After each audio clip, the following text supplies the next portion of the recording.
Stay up to date with leading coverage of the news that matters in our region, because no one knows the Hunter like the Newcastle Herald. Our challenges, the stories we feel, the ones that move us, and those that bring us together. Access local journalism you can rely on right at your fingertips. Subscribe today to the Hunter's trusted voice, the Newcastle Herald.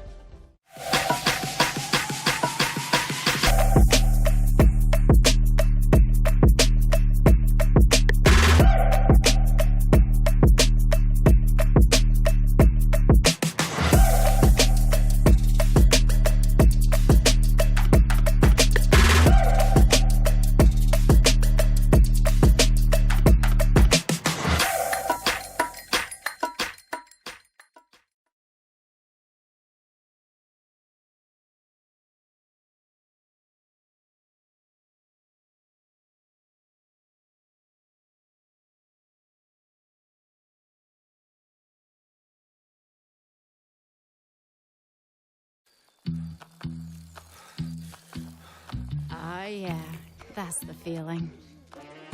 Progress. Momentum. Getting somewhere. That's what it feels like when you bank with Newcastle Permanent. With local experts and award-winning customer service. We're here for you, and we're here for good. NBN News is your news. The whole street came together to help. You can trust NBN News to take you to the heart of the stories that matter. Desperate call to arms And bring you the facts. This crime scene remains active. Driven by the most powerful newsroom In northern New South Wales. Border Force is using new technology.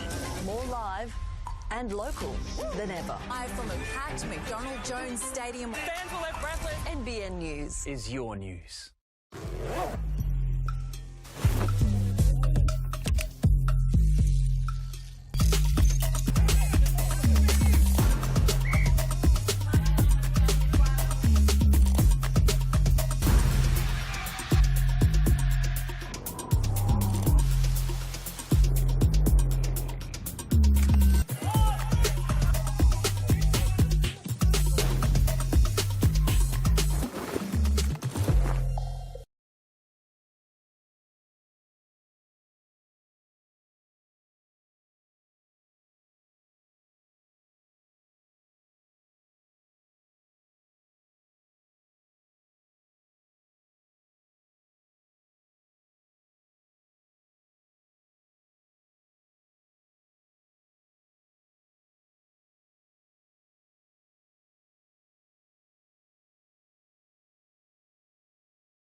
This is it, the grandest stage at Darling Street Oval is buzzing, the sun is shining, and the 2025 NPL Men's Championship is on the line. It's Broadmeadow Magic up against Lambton Jaffers, two heavyweights, one crown, and today history will be written. For Magic, this is a dynasty in motion. Premiers once again, unbeaten in 22 games, a defensive wall built on grit, steel and belief, and one win away from something special. Back-to-back doubles, not seen for 9 years since Edgeworth in 15 and 16. But across from them, the underdogs, the giant killers, the fearless Jaffers. Written off mid-season, they've knocked over Maitland, Edgeworth and Western in a sudden death gauntlet to get here. They've scored 30 goals in 9 games and arrived fearless, relentless and full of momentum, chasing a 5th championship. Two clubs with proud history, two fan bases roaring in unison. It's a rivalry renewed, a legacy on the line, and the stage is set for 90 minutes, maybe more, of pure football theatre. It's grand final day, and we are certainly ready for something special. I'm Chris McPherson, joined by Matthew Butner. Butch, you've seen this rivalry up close. You know these clubs well. How do you begin to split them today? How do I begin? I'm not sure, Chris, but what an absolute pleasure to be alongside you today. And the conditions are immaculate here. The crowd's starting to pick up, and I just can't wait. I can't wait, mate. The field looks great. I think what's going to split the two sides today, I honestly think it's going to come down to individual battles. I think tactically, both of these sides have been so switched on. They're so sound. I know that both of the coaching staff at either club do an immaculate job. I just think it's going to come down to the wire. It's certainly going to be an exciting one. Let's take a look at how the two teams line up for this afternoon's fixture, starting with Broadmeadow.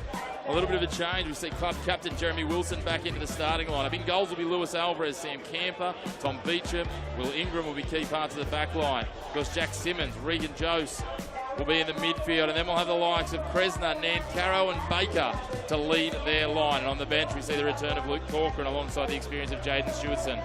But for the Jaffers, as I said, elimination football has been their friend. The experience of Ben Kennedy in goals. We've got the likes of Pat Bond, who can be electric. Archie Finn up front has taken a leap forward in recent weeks. Sam Donnellan will star. The experience of Riley McNaughton and Nikolai Topor-Stanley at the back. But keep an eye out for young 18-year-old Jordan Gu in the midfield. A mid-season signing from the Valentine Club. He has absolutely hit the ground running in Jaffers colours. Yeah, that's for sure. A couple of good introductions mid-season for the Jaffers, and yeah, what a run they've gone on. What a run they've gone on the last 10 weeks, and it's an opportunity to cement their spot again in history for Northern New South Wales and get back into that winner's circle.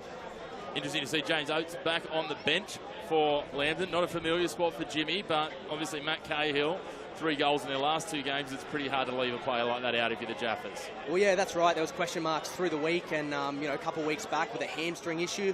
He's done well to get back and make himself available today. So will we see a cameo from him? Potentially. But like you said, Matty Cahill, he's been on form for the Jaffers, and he earns that spot today. Yeah, certainly is. Well, we know that both these sides have had to work hard to get here. As I said, the Jaffers have obviously played elimination football essentially for 9 weeks. They've fought deep, they've gone hard to get through must-win football, and they're getting into that momentum. Let's take a look back at how some of the lead-in games have played out for these two sides. This is the reserve grade grand final that kicked us off today at Maitland FC up against Cooks Hill. And what an exciting match. Early penalty. Absolutely buried there for Maitland by Farrell Trainer to get them on the board. And then Cooks Hill, they pushed hard. Occo doing lots of work for them. And they wound up, and have a look at this from distance. What a strike to level things up in a grand final. Cooks Hill took us deep with a 1-1 level up there. And then it came down to penalties, and there is the huge save from Jaden Borgia, which then allowed Jack Gunther to step up on the 14th penalty of the shootout, 7 each, to seal it for Maitland after a tough day yesterday where their women's side lost both the NPL women's first and reserve grade grand finals. You can see what it meant to the club. And that's just a little taste butte of what we're going to see later today when one of these proud clubs, the Lambton Jaffers or the Broadmeadow Magic, take out the NPL men's crown. Yeah, how good, Chris, how good. And I mentioned earlier before, the crowd's starting to rise now. More people are coming into the gates, and the excitement rises as well. 2 clubs that have just been at the top of the game in this NPL competition for the last 5 years or so. So I think we're going to be treated to an absolute clinic. It's going to be interesting when we have a look at it. We called the game 2 weeks ago where Broadmeadow picked apart Western, and the key to unlocking that was Jared Baker. He found the inside and outside shoulders of their central defenders. That's going to be a huge thing for Lambton to shut down today. Undoubtedly, it's something David Tenchevsky's worked on. He's got the experience and mobility sitting back there. Riley McNaughton, a 200-game veteran. Nikolai Topor-Stanley, a 300-plus A-League game veteran. Yeah, there's no doubt Jared Baker for the Broadmeadow Magic are one of their biggest threats, and we saw that a couple of weeks ago. Getting in behind Chris Hurls for Western, exposing them, dismantling them. He's their top goal scorer this year, as well as James Kresner on 8 goals. So no doubt they're going to come out of the blocks fast. What probably plays in Lambton's favour this game is the pitch is not that wide. So if they can control the width and control those wide players for Broadmeadow, I think they're going to go for a very good chance of going onto this game deep. Well, the one thing we do know after seeing the women's grand finals here yesterday is this pitch will play true, the bounce is strong, and the ball will run on. So we're going to see lots of active football. As you said, it's not as wide as some of the pitches in the region, but there will be a use of pace undoubtedly. Talking of matchups, you mentioned Kresner there. Kresner v Bond is going to be a great matchup through the midfield. 2 guys that work box to box. They're very active, they're very busy, and they're very creative. They've got so many strings to their bow. Yeah, of course. That's a massive one that we can highlight, and there's just so many around the pitch, right? If I go back to Baker, he's coming up against his former teammate, Sam Donnellan, a fill-in right back, and he's done a great job for Lambton. But again, all across the pitch, there's got to be individual matchups that are going to be key and exclusive for today that will play a massive role in how far this game goes. Certainly will. We can see a healthy number of fans getting in, scattered all the way around Temperature a little bit warmer today, up into the mid-20s, and thanks to that, there's a lot of people angling for the shade on the northern hill here at Darling Street. Plenty braving the sun, though, around the ground. The grandstand is full. A really good turnout, and you'd expect nothing less. These two local rivals, only separated by a few kilometres, Broadmeadow and Lambton. Not a lot. I think it'll be even less than that will separate them today. Yeah, I think so. As we welcome both the sides onto the field now. Jeremy Wilson back with the captain's armband. Tom Beecham's been carrying him for a while this season, but he is back into the side, the spiritual leader of the club. Ben Kennedy leads out the Jaffers. As we said, the Jaffers have had to fight tooth and nail to get here mid-season. They were written off. They were done. They were dusted, if you ask plenty. They were struggling to find goals. David Tanchevsky's found something that has absolutely unlocked that for them now. The referees out there as well, obviously a pinnacle of their season. They fight tooth and nail. They do their best every week to get here. The best of the best from Northern New South Wales. Josh Addard, the man entrusted with the whistle. The assistant referees will be Riley Kirkcaldy and Lucy Hungerod. And the fourth official will be Connor Markovic. Huge day, a huge occasion for both of these storied clubs. Broadmeadow, the defending champions, the defending premiers as well, after 50 points in the regular season. The best regular season on record. Lambton, as we said, trying to harness all of that momentum. 30 goals in their last 9 games after a dry and slow start to the season.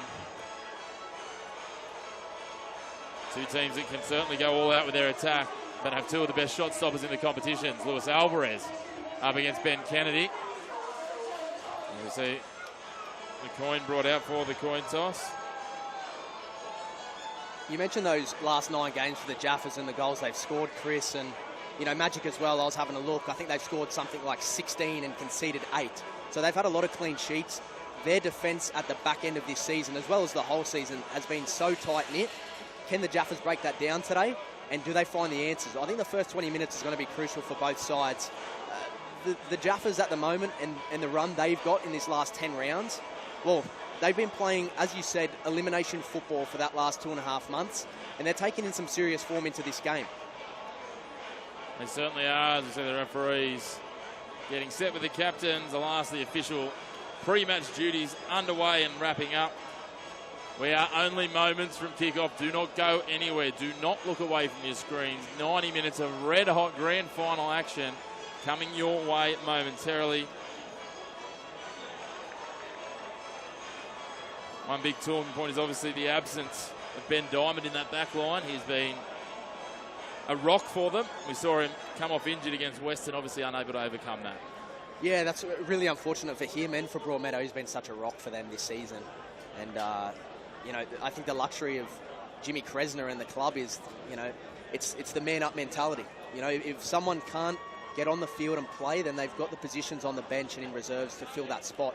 And it's a luxury for both clubs. We see talent riddled all through these two sides, as well as the bench today. And, of course, both sides do get that luxury of having one more player on the bench. So will that play a part today in this weather and these conditions? It is hot. It is a little breeze coming through, but again, very exciting conditions, and that playing pitch at the moment, that ball's going to run true today. So it looks like Broadmeadow will be kicking off. They did win the coin toss, and we'll be running from your screen right to left. It's going to be Kresner the man to get us underway. They've got pace, they've got flair in their attack. The Magic. Jaffas, we know, they like to go wide. They like to use Waller and Dunellen coming out of the back. We've got the creativity of Gu as well. Physical presence of Finn, who's going to test the work of their centre-backs. We saw him do that last week against Western. 90 minutes to decide a title.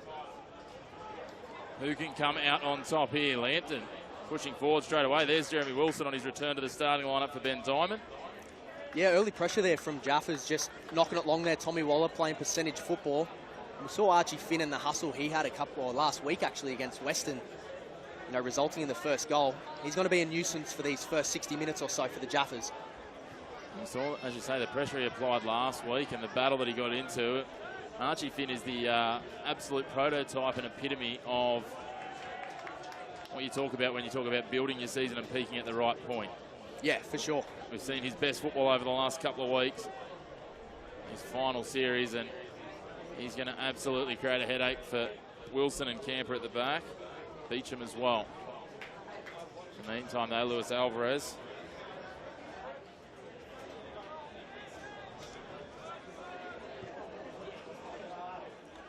Sends it long, finds Palambini. Dunellen tries to close him off. He gets the ball forward. But Baker can't get hold of it. McNaughton straight onto him. They're not going to allow too much space for Baker early.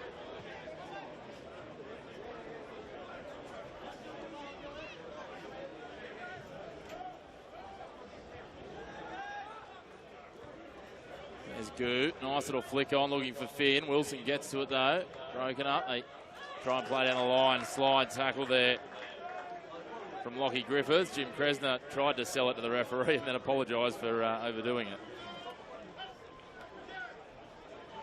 Goo up against Simmons. That's a good effort as well and a good battle. Here goes Simmons breaking free. Bond trying to shut it down. He gets it wide. Nankara with an early opportunity here to create something in the box. Gets it past Waller. But comes off his leg in the end, and we will have our first set piece, our first corner of the match. Yeah, good play from Magic there. And just broke free for Jack Simmons in the middle. He's been good, a good signing for Broadmeadow Magic, and he's found the back of the net a couple of times as well for Kresner and his side. He just opened up the door for Nankaro. It's going to be a good test for Waller this season, this game as well. Certainly will. Ingram over the corner here and come in with the left.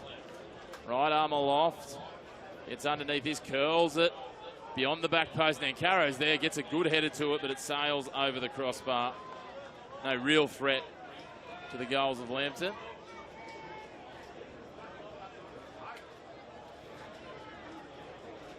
Kennedy will just push everyone up. Stop of Stanley McNaughton. Not going to play this one out from the back. We'll play territory first.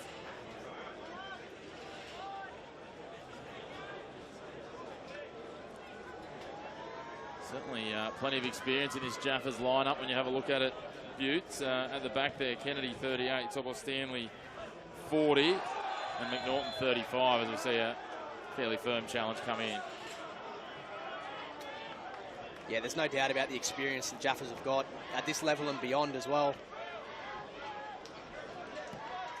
I think between Topo Stanley and Kennedy alone, as that one's poked into the box by Ingram, but off target. A little bit of breeze behind him.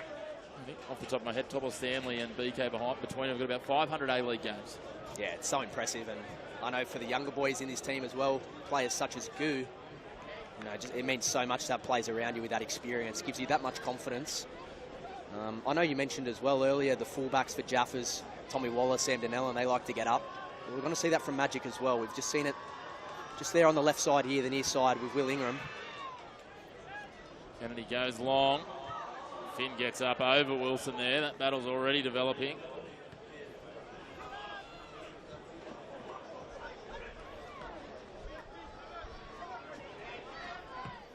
Norton gets under this one. Gets in the field of play by Langlois. Finn fights to get forward to it. Talk about the young Goo there. Obviously another youngster. And he'll try and get back under this one is Regan Jose, who made his starting debut in the final round. As Matt Cahill tries to take on the whole defence by himself. Archie Finn goes shoulder to shoulder with Jose. Cahill lays it back. Langlois. Bond. He can score from range. Finn hustling, but Nankaro's back there helping out. Goes forward on a run. Direction and weight of that well off, looking for Palambini. Yeah, Simmons just getting it out of that half, and Matty Cahill getting his first touch. Pat Bond as well in the front third. First sign the Jaffers have been up in that front third. Dunellen looking for the little nod on from Finn. Doesn't get it. They're sent back the other way. McNaughton comes flying across. Reads that well. Takes the flight and heads it forward. Langlois hacks it across the sideline. Plenty of early headers for Riley McNaughton. He's going to be busy today. Just hoping he's got the SPF 50 on top of the head today. The sun's out a bit warm. He always does, I know that. Sun safety always key, isn't it, mate? 100%. All right, now Magic. What? Jim Kresner acting as ball boy. What can't he do? Gets up there, flicks the ball up for Ingram. Goes all the way back to his captain in Wilson. He pops it across the top of the 18-yard box offensively for Alvarez. He's happy to work it round here. They're good with patient build-up. Foot race here. Donnellan up against Palambini. Donnellan wins out and gets it back to Kennedy. Kennedy happy to try and lure Baker in. Baker a little slip. Both sides seeming very comfortable early buttes to just try and make sure they're maintaining the territorial advantage. Yeah, it's a bit like that at the moment. Both teams just throwing a couple of things at each other. There's no doubt Magic are favouring this left side at the moment. We saw Palambini coming out across as well. Again, the luxury from both of these sides. They've got a flexible front three, so expect a lot of movement across the field.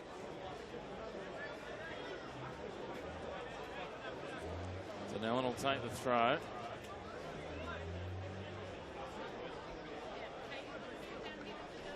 Goes long, lofts it forward. Finn gets a touch. Presner ends up on the deck after a tangle with Langlois. Referee says play on. Both sides, I wouldn't say they look nervy, but certainly a little cagey early. Yeah, you'd have to expect it, Chris. I think, again, the last time these two sides played each other were about 10 weeks ago. And it was a cold night, midweek, at Arthur Eden Oval. You see Baker with a little bit of space now. Quick Baker, but decides to use the ball rather than his pace. Simmons comes wide, slices it to the right to switch the point of attack, but drifts it in behind Camper. Jose now, Goo, youngster v youngster. Goo comes out on top. They're going to come together again here. Jose is going to try and shut him down. Goo a little step over. Plays it back through, looking for Cahill. The defence is up to it. Beecham there to clear it long towards halfway.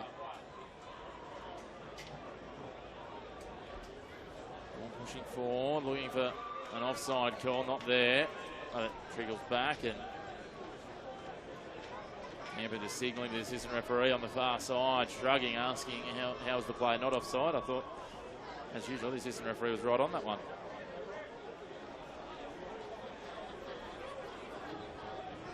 Eight minutes gone, no real threats to open the scoring just yet. Palambini here, taps it around Donnellan. Griffiths is there. Lambton appealing for a foul. A little bit push and shove here. Palambini rolling around. I think he might have had a little sauce to it, but certainly that was unnecessary from Griffiths. Pat Bond giving Ezra Palambini some feedback. I'm sure he's just checking on his welfare. Yeah, I'm sure so as well. And if that's going to set the precedent for today, well, I think we're in for a long 82 minutes or so left in this one, but I think there was a little bit of a carry on there, and it's the first tussle. Griffo just getting a chat to at the moment as well. Referee straight onto it. Interesting to see the initial contact, and again, the fourth official was right there. Let's have a look on the replay here. You'll see there's a bump from Donnellan, and then a little challenge. Griffiths took a bit of an affront to it, just a little push. It didn't look like he was even anywhere above the collarbone, so yeah, Palambini just a little bit of theatrics. I think so. And well refereed. It looks like they've gone back to the first foul there against Lockie Griffiths. And now Langlois lofts this across to the top of the 18-yard box, headed in. Couldn't get it on target though. Matt Cahill tries to appeal and say that it came off Broadmeadow, but the referee again having none of that. Clear, strong, decisive Josh Addard. Again, both sides just probing at the moment. We're 10 minutes in now. Doesn't mean a whole lot of football being played. Both sides just trying to test each other's defence at the moment. Baker versus McNaughton. McNaughton wins out. Baker loses footing. Jones was just standing there and had it delivered to him. Jordan Goose nearly been cleaned up by friendly fire there. Matt Cahill reaches the boot out. Can't control that. Now Camper will go the other way. Matt Cahill. I'm not sure why he looks surprised by that. He's basically given him a hug and he's ended up on the ground. Again, another one of those battles. Sam Camper, Matt Cahill. They'll be at each other all day, no doubt. All over the pitch, looking forward to seeing how they all develop. Very much one of those opportunities here for a couple of players to come out on top in individual battles and direct the tone of this game. Pat Bond comes back and just gets side on with Kresner and sends him to the deck. Good, strong, physical defending. Again, Topos Stanley hasn't been called upon as of yet. A lot of this attack from Magic has been coming down this left side. Riley McNaughton very busy at the moment. Would fill him with a lot of confidence. He hasn't lost a battle yet. We'll find out looking for Palambini, but driven long by Denellen. It's interesting to see how Magic is setting up. Waller sticking very tightly to Nancarrow's advancing runs. McNaughton sitting there with Baker in between him and Denellen, which sort of leaves Topple Stanley, as you said, unrequired a lot if the others are doing their job. He's going to be that floating defender in between. Definitely looks to be the case. Jim Kresner clearly identifying that the gaps to take advantage of early aren't between the centre-backs here for Lambton. We know how strong they've been as this one pokes into the box, but it's cleared away. Magic, Jose drives it on. Nice little tap on from Baker, but Palambini, he's had a few big runs already early on and didn't have the gas in the tank to go after that one.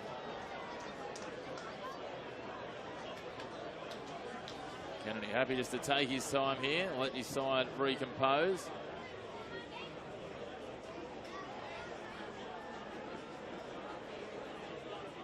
Finally picks it up after Kresner makes a feint to advance towards him and rolls it back out. Might be here all day at this rate. Ben Kennedy is in absolutely no rush. Jared Baker realises how the game's going to be played, so he wanders back towards him with no real commitment.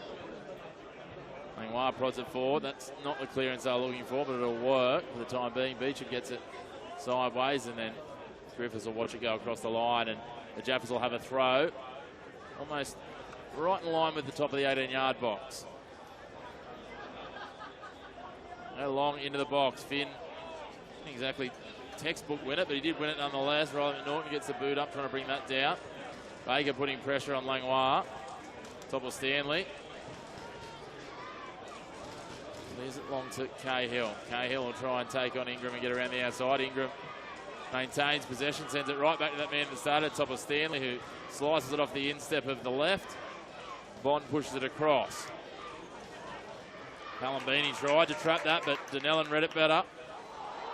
Not sure about that tackle technique from Jeremy Wilson, but anyway, play on, says the referee.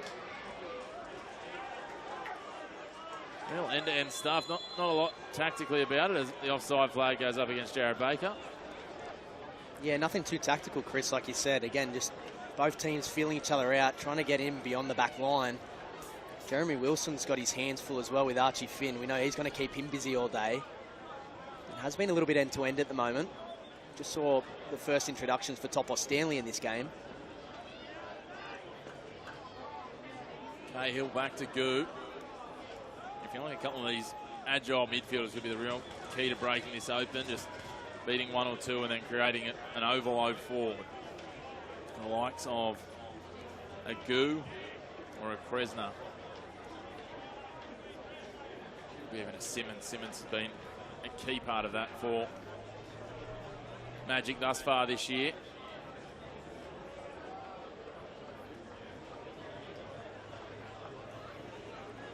Finn and Beecham going toe-to-toe. I think anyone took the win clearly there. It's club forward then by Lambton into the legs of Broadmeadow, and they'll get the throw. It'll be Waller just over halfway. Surface here at Darling Street looking an absolute picture on a picture-perfect day. What more could you want on Grand Final? Griffiths takes a strike. Slices away wide. Alvarez, watchful, just sees it sail. Yeah, past the top corner. Good chance there. Just fell out from the left side to Griffo, and I think if he just composed himself a little bit, he had the bombing run of Sam Denellen on his right side, who actually was a bit disappointed it didn't come to him. Bit of a pop shot there from Griffo, but they are starting to knock on the door a little bit, the Jaffers. Again, it's been a territory battle thus far. Oh, just getting the last touch there. Feels like that's been the mandate from Tanchevsky and Kresner. I'm going to come back, the ball across the line there. In terms of just maintaining field position early. Third of the way through this first half. This game has delivered all that we promised early on, and I think it's only going to heat up from here. Waller now. Langlois running wide, looking for it, but Waller decides to go back to Topple Stanley. Goes long and wide for Cahill. Langlois there, Gu against Jones. The two youngsters go toe-to-toe again. Bond chipping it on, trying to find Cahill. Ingram's going to get back there first. So that's Camper on the ball. Yeah, nice little lock in behind there from Joe Langlois, I believe, and Matty Cahill's been busy on that far side, causing Camper just to force that out for a throw-in. See if Tommy Waller wants to try and put it in the box here. So he's winding up off the side fence here. Tries to find Griffiths. Gu trying to send it on there. Topple Stanley prods forward. Now here's where Broadmeadow like to do their work. McNaughton up against Baker. Puts the arm out. The referee happy with that. They were shoulder to shoulder. Did just enough. I think Baker tried to oversell it, to be fair. Yeah, well defended from Riley McNaughton, and that's where they pose a threat, Magic. Just when things start to break down for Lambton, then they can hit on the go.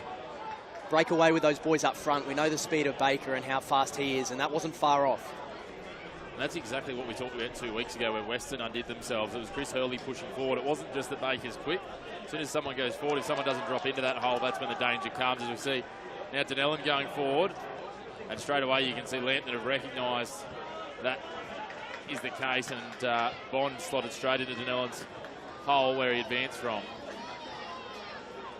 And that's always the key. If we're going to see a Topple Stanley or a Dunellen or a Waller go forward, someone's got to be ready to slot back in there, because that's when Baker, Nancaro, Kresna, all with their pace, will try and pick you apart on the counter. Not sure what Lockie Griffiths was doing there. Just decided to run into the back of someone and fall over. He didn't even appeal. He realised it was as silly as it looked. Of course, if you're just tuning in, you didn't catch the reserve grade grand final earlier. McNaughton just working against Nancaro, sends it back to Kennedy. Went to penalty shootout between Cooks Hill and Maitland. Maitland prevailing 7-6 on penalties.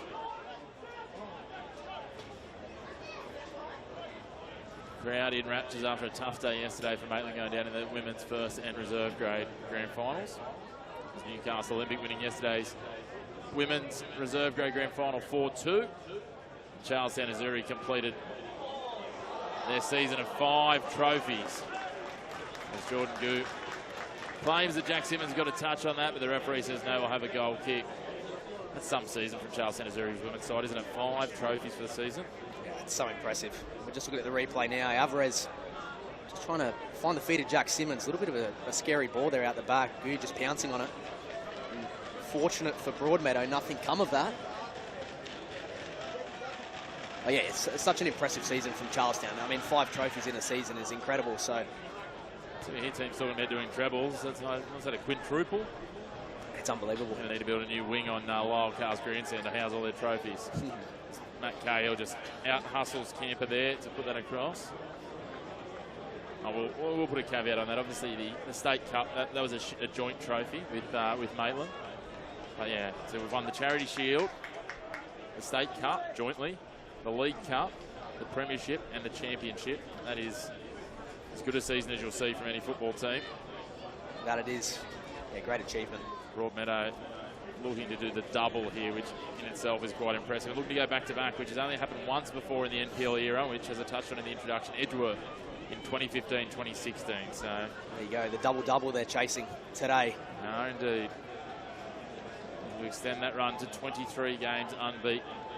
Baker lofts it in dangerously. Archie Finn drops all the way back into defence and gets the header away. Nancaro, will he take a strike? He will, but that slices well wide. It crosses the byline at the edge of the 6-yard box. Yeah, it's interesting actually, Chris. That's been the second set piece of the game for Broadmeadow. It looks like they're trying to find Nancaro in the back stick. Avoid the tall timber in Topos Stanley, Riley McNaughton in the middle of the box, you'd say. Trying to just get it beyond everyone and potentially out the back stick. Just keep an eye on that for the remainder of the game. It looked like Jaffers adjusted a little. Archie Finn pulling back a little deeper just to try and block that. There's obviously another good physical presence that can then mark up on his fellow attacker. This one lofted, looking for Palambini out the back. Dunellen's read it well, just heads it away from danger for the time being. There's Ingram. Ball now falls friendly off the head of Dunellen for Kresna. Dunellen there again, careful in the box. Palambini putting pressure on, and Camper pushing forward. But it will be Dunellen just seeing it over the line. Ingram will take the throw. Baker drifting it into the box, well dealt with in the end. Joey Langlois, and now all the way back to Tom Beecher. Jones is wide, dropping it back to the captain in Wilson. Finn's going to press. We saw him do it dangerously last week at Rockwell Automation Park, and you see there just out of his grasp, Matt Cahill. Referee said, I thought he was just playing on. I was like, surely there's a foul there, but he wanted to see the advantage. And there was enough advantage. They took it over halfway, and they'll get a throw in the attacking half. That's good advantage play. At first, I think everyone was a little perplexed, but there was no one near it. Well, everyone had eyes on the referee, but yeah, play on. Don't need to stop the game there. That's why he's the top official in the Northern New South Wales region at the moment, just reading the game well there. This is cross dangerous into the box. McNaughton somehow found a header to clear it away. Not just clear it away, but clear it away to advantage. Yeah, wicked ball in from James Kresner. He's a threat. Has been all year. And I only just missed the head of Palambini, I believe. Very good chance. Back of Palambini's leg somehow. Here we see again. What a ball from Kresner. That was inches away from the top of Palambini's head. Norton did well just to see it away. Ripped in with some venom as well. Langlois sends it long. Almost the midpoint of the first half. Hard to really mount a case that either side's on top yet. Been an even battle. It's been a great battle. It's definitely been an arm wrestle, and I know for the Jaffers, getting beyond that first 20 minutes was a massive tick of the box for Dave Tanjevski. We know how good Magic are out the gates.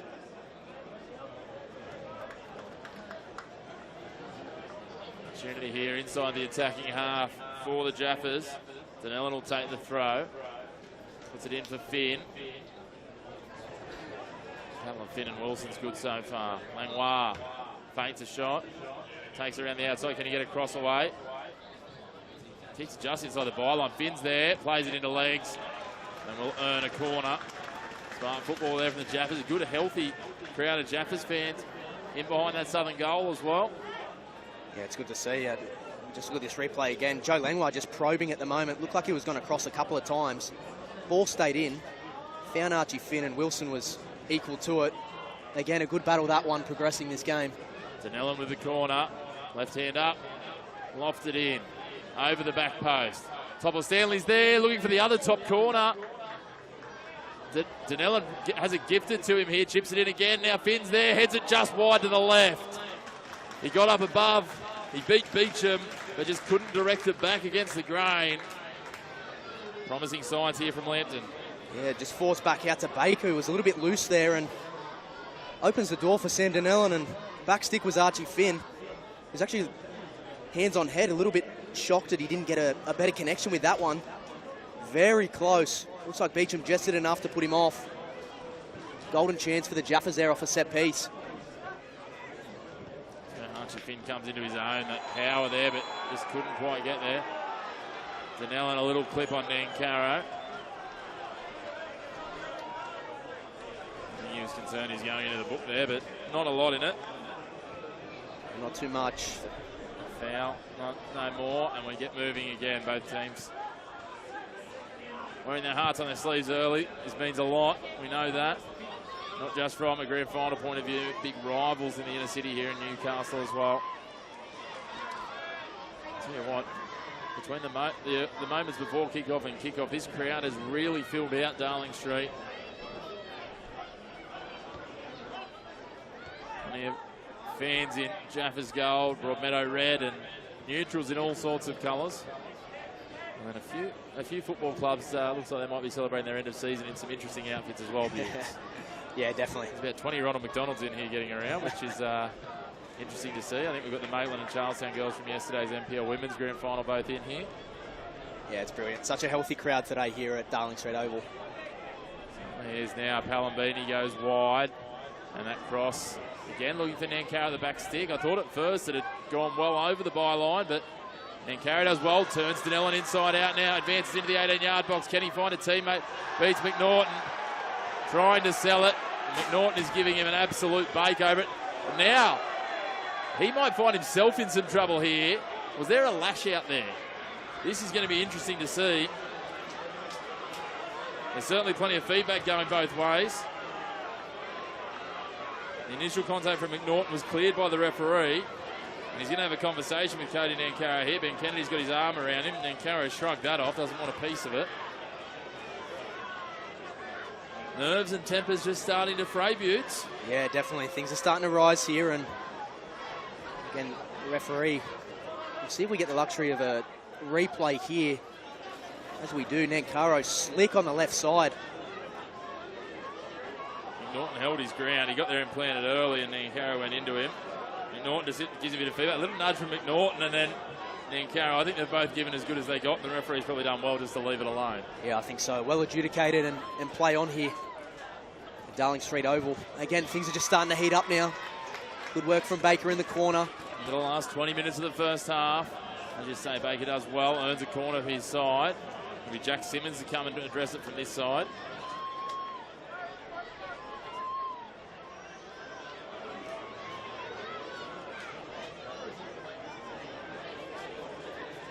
Simmons, not a lot of room to work with here for the right footer. Pinned up against the fence. Back to that back post will be for Nancaro again. No, they go short this time. Baker's there, Simmons comes forward, but McNaughton reads it well. Gets it out in front, counter-attack on, watch Goo down the left. Griffiths blazes away down the right. He's going to get to the edge of the 18-yard box. Can he find Goo? Just a little too easy to pick off for Broadmeadow. But dangerous there from the Jaffers. Bond picks this one off. Simmons comes again. Baker, Topo Stanley goes in, gets the ball, play on, says the referee. Jared Baker knows it too, doesn't even try a protest. Yeah, solid there from Topo Stanley. And how about the full stride from Lockie Griffiths on this right side? Wow, has he got some speed. You know, come back here for a little tap on Langlois from Regan Joes.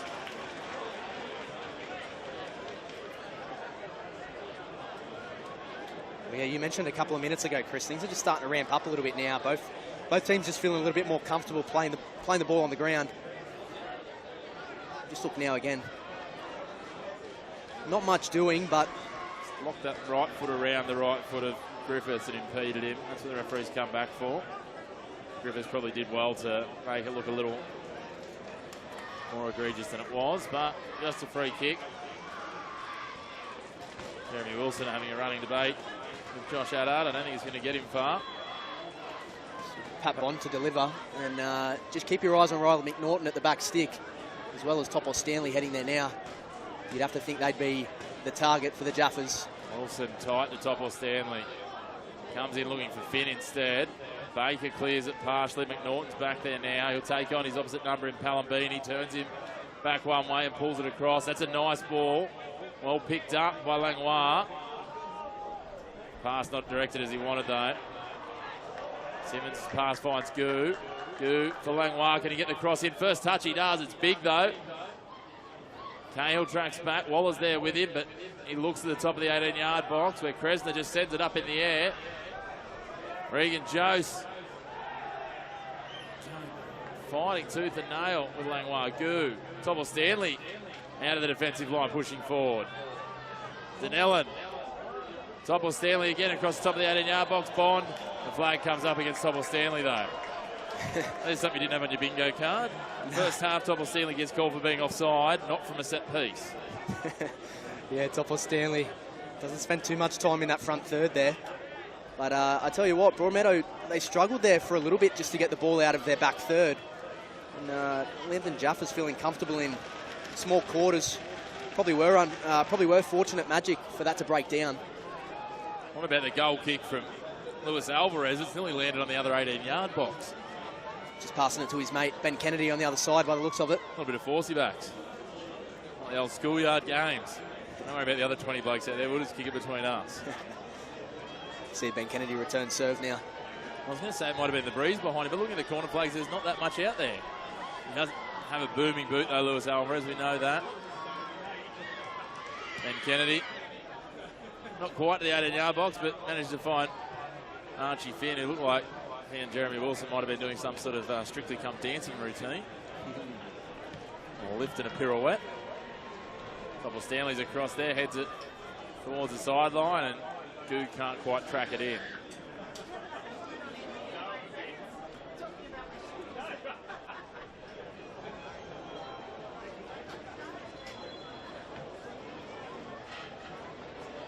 Now the throw comes.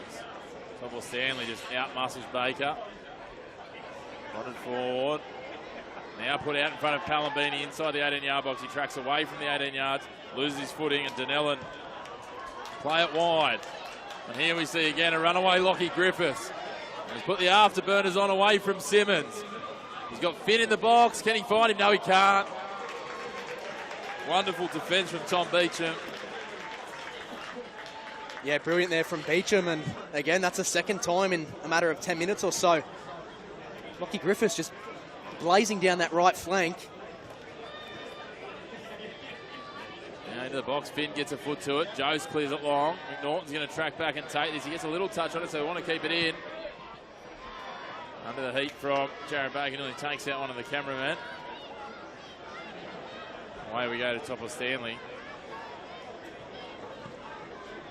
Long cross, looking for Donnellan, but he can't control it. And it goes across the sideline. Right idea. So those angle balls just starting to open up Broadmeadow. They commit numbers forward. Baker can't control that. Donnellan will have another throw. A few Broadmeadow fans giving Sam Donnellan some constructive criticism. Wilson and Finn. Palambini doesn't quite keep it in. We'll have a throw in for Lambton again in that attack third. Donnellan goes long. Finn and Wilson. Referee says play on. I think Jeremy Wilson's going to have to be a little cautious. He's dishing out a lot of hugs down there. Jared Baker comes racing around Topple Stanley, but Kennedy calm and composed. Simmons gets the header to it, plays it forward to Nancaro. Waller putting the pressure on. Kresner breaks away. He's going to be one-on-one with the keeper. Bond's going to try and get there. Just wide of the target. Kennedy was advancing.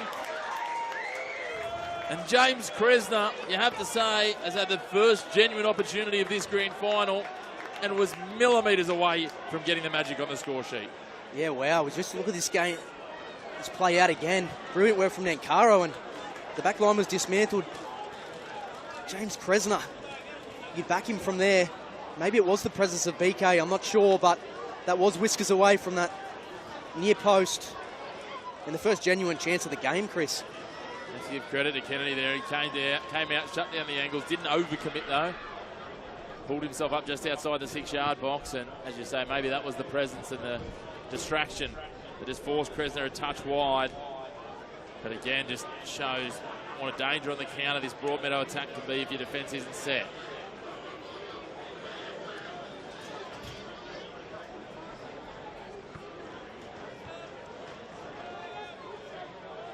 Now Waller. 11 to go in this first half. No score. 2025 Northern New South Wales NPL Men's Grand Final. The Lambton Jaffers have done it the hard way. They've come from fourth. 9 games in a row, undefeated to get here. Even more stunning is when you consider Broadmeadow Magic a 22-game undefeated run. They last lost in round 1 of this season. Their only other loss this year was obviously in the League Cup, the qualifying for the Australia Cup. Jack Simmons has been busy for Magic in these opening 35 minutes. Beecham and Asandio all the way back to Alvarez. Jeremy Wilson has absolutely slotted back in like he hasn't missed a beat. And Archie Finn just lays him out shoulder to shoulder. We saw that last week, the physicality from Finn. Seems to really get his juices flowing when he can get body on body and just go toe-to-toe with the opposition central defender. Yeah, he definitely loves that part of the game. And he's a big body as well, so... That was a bit heavy from Griffiths. He just came in as the ball went, and the referee decides that's enough now. We'll go to the pocket, a yellow card going the way of Lockie Griffiths, and very hard to argue with that one. Yeah, I agree. And again, well adjudicated so far this game. Griffiths just coming in and a little bit too much on that left ankle of Will Ingram, and that will be the first card of the game. You'd have to say Jack Simmons on the right foot is probably looking to put this one in. And Caro floating unmarked at the back of the pack. Tom Wallet is watchful with him. Kresna's in front of the line, pulls up, sits back in the pocket. They bring it to ground, and it's cleared long by Langlois. He did well there. Archie Finn, Alvarez out of his box, gets the head to it. Great work from the keeper. Goo, we try and get a shot with the keeper out. No, he plays it in behind. Griffiths there. Ingram there to save the day, though. Tell you what, Lockie Griffiths is really proving to be a bit of a thorn in the side of Magic out wide on the right when they go on the counter. Yeah, that's for sure. And Will Ingram just matched it. He had to stay switched on there, and he did so, just poking it out wide. And again, territory with the Jaffers. Allen throw long into the box looking for Finn. Palambini clears long. McNaughton chests it down. Plays it wide to Waller, who gets it on the volley. Sits up in the sun. Camper gets ahead to it. Clears it away. And Caro sets it forward looking for Baker. Baker, Topple Stanley. I thought he was beaten there, but those big, long-ranging legs just find a way to hook the ball back to his advantage. Pat Bond gets up an aerial and has taken out a Magic player. Cody Nancaro again. Nancaro's been on the receiving end of a bit. It's going to be sore and sorry tomorrow, but I tell you what, if Magic are on the right end of the score line at the end of this, you probably won't feel it. I'd have to say I agree with that. And Beecham stands over this one. Do they go long, or do they just try and play with the ball on the deck now? Wilson waving downfield. Beecham tries to find the middle of the attack, looking for Kresna, but it's headed away. Langlois sends it long. Wilson will track across. He'll watch this across the line. Goes quick with the throw. Back to Alvarez. Time ticking down. Can someone find a blow before half-time? Take the momentum. This ball's going to be an interesting foot race. Denellen does well, reads it, sends it back over his head. Langlois gets up to it, header on. Griffiths is going to chase it across, but Ingram shepherds him and shepherds the ball across the sideline.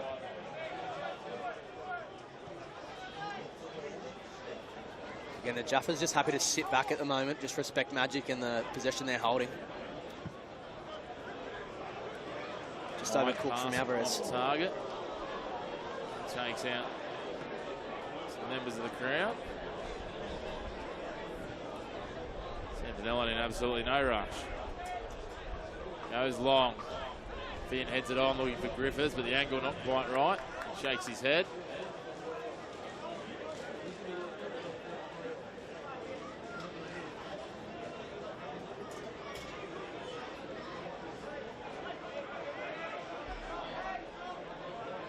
And the throw comes long, looking for Baker. This comes off the back of Pat Bond in the end. Another throw for Magic. They advance it 15 metres downfield.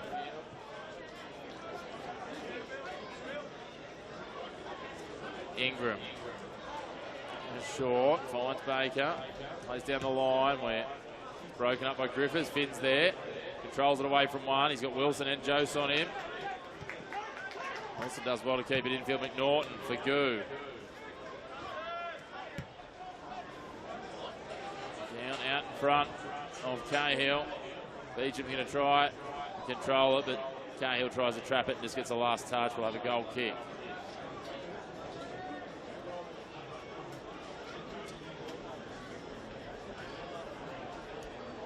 5.5 minutes of regulation time remaining in the first half here at Darling Street Oval.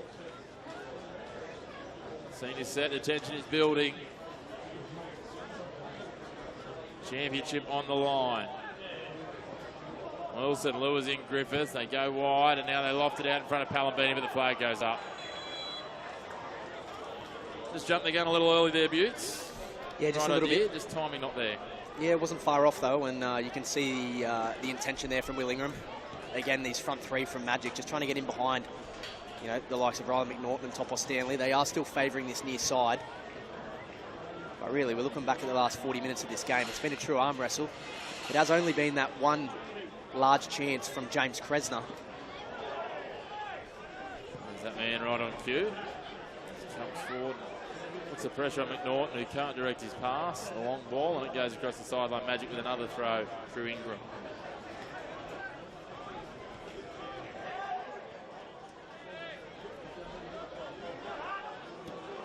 Not sure what happened There, Jack Simmons, looks like his legs gave out on him.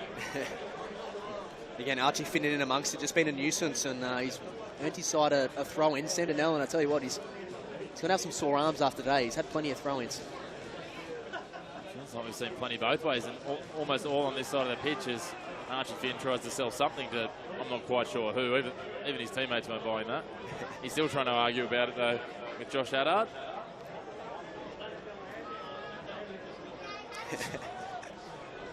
I think that was probably the least contact we've seen in the challenges between Finn and Wilson, yet somehow they both ended up on the deck there, so that battle's certainly been lively, and I'm sure it will continue to be, as Lockie Griffiths, wasn't by design there, but it worked out nonetheless. The flag stays down for Goo.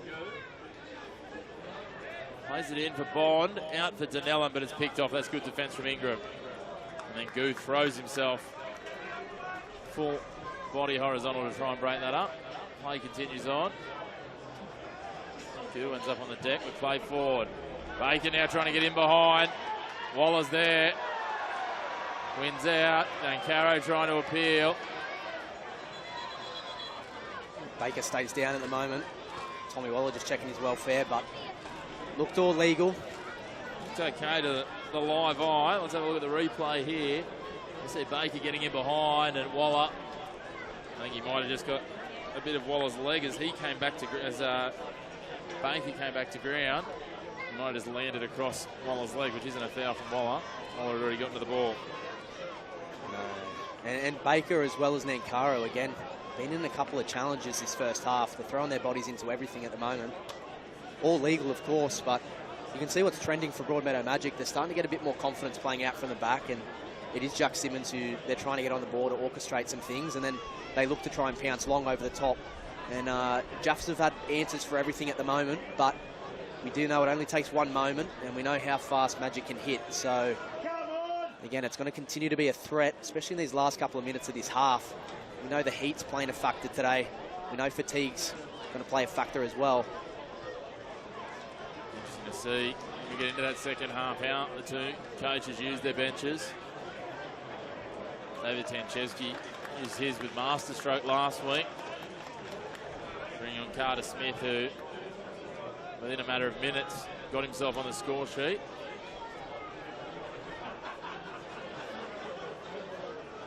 In the meantime, Jaffers grab something here in the shadows of half-time. 90 seconds of regulation time plus stoppages to come. Jim Cresno just having a little conversation with Cody Nankaro down at the sideline. You can see in the forefront of your shot there. This is floated in. Not Archie Finn, that was Matt Cahill flying through. Now Langlois tries to bury it along the ground. McNaughton, will he take a strike? He does, skipping up. Not dealt with completely. Cahill throws himself at it. Now it's cleared away. Not completely done. Dunellen, he'll try and put it into the box. Again, sent away this time by Camper. McNaughton heads it back. Jordan Goo deputising at the back. He lofts it forward, looking for Archie Finn, who's going to race up. I don't think he's going to be able to trap it inside the byline. He draws a round of applause for some acrobatics. He won't die wondering, Archie Finn. No, not at all. Quite ambitious, that, but yeah, a bit of back and forth there. Magic done well just to keep probing that ball out and clearing it, and Jaffers just kept putting it back in.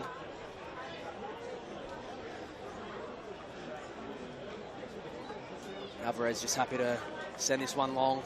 Not take any risks at this point of the first half. Both teams will know we're on the shadows of half-time here at Darling Street in the 2025 NPL Men's Decider. McNaughton gets a boot to it. Langlois sends it long. Miss clearance there. Goo sweeping around. Clever from Goo. Just getting a touch just before Palambini, winning a throw. Cresno outmuscles the youngster, and Goo plays it forward looking for Baker, but McNaughton just gets a boot in there.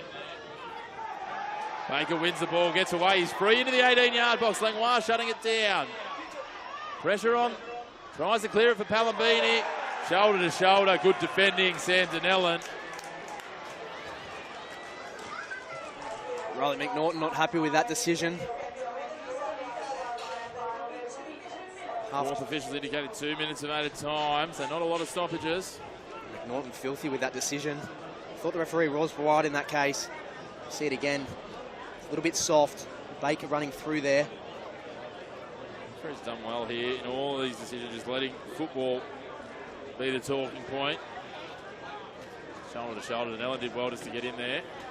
Yeah, very well. Other side, shying away from the physicality. I don't want to see anything too untoward, and again, when it was Lockie Griffiths overstepping the mark, it was dealt with, but I want to see a bit of physicality, a bit of challenge in the game. Ingram goes long with a throw, Baker gets a head on it. Come across for a throw for the Jaffers. Won't be long before we head to the break here. Can someone grab something here? Or we just get congested in midfield to finish ourselves off. Simmons. A few groans from the crowd at a high boot, but Archie Finn nearly let down to kiss the toes there. Is Cahill now. What can he do? Steps around one, tries to feed it into the box. Not completely cleared. Finn's there underneath it. Can he get control? Takes a shot. Almost into the goal mouth, but just cleared away. Last line of defence scramble. Yeah, great scramble there from Magic, and it started with that man, Tommy Waller, on the ball now. Beautiful ball over the top to Matty Cahill, just trying to throw into the box. Pick Magic apart. Again, they've got answers at the moment for everything Jaffers are throwing. And that's all she wrote. It is all she wrote, Matt Butner. It is grand final football at its best. There is absolutely nothing given, nothing gained, nothing between these two heavyweights. And at half-time in the 2025 Northern New South Wales NPL Men's Grand Final, we're all tied up between the Broadmeadow Magic and the Lambton Jaffers at 0-0.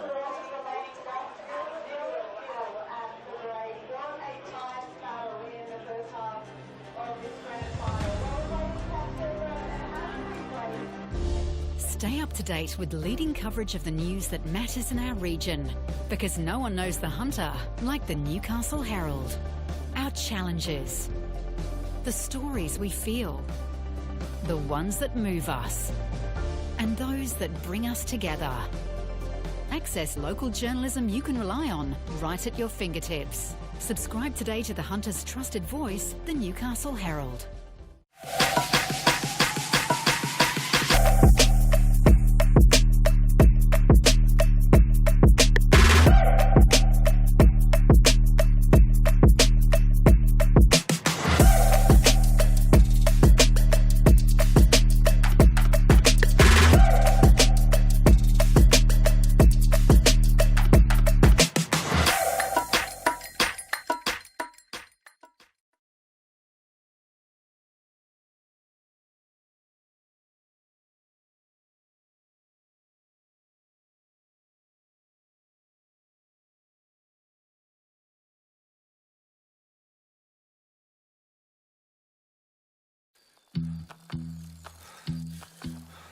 Oh yeah, that's the feeling.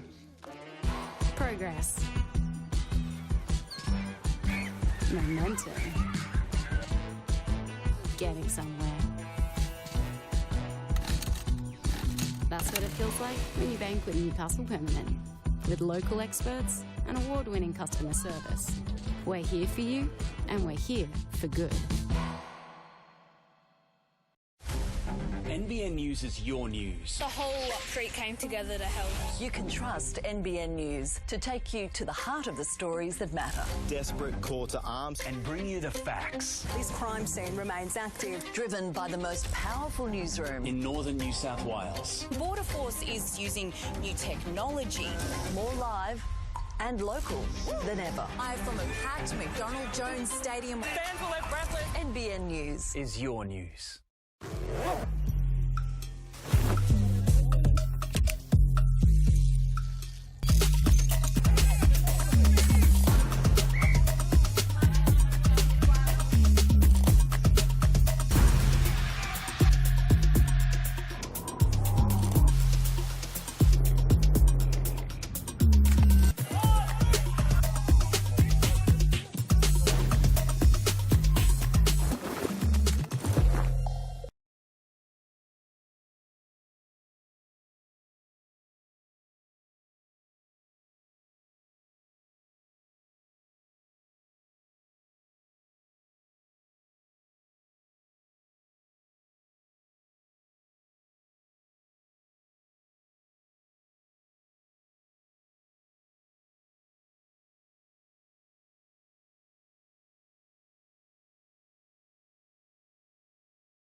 The sun continues to beam down here in the halftime break at Darling Street. We've got the juniors out there entertaining us. And speaking of entertainment, we might not have seen goals in the first half, Matt Butner, but we've got some highlights to take a look at.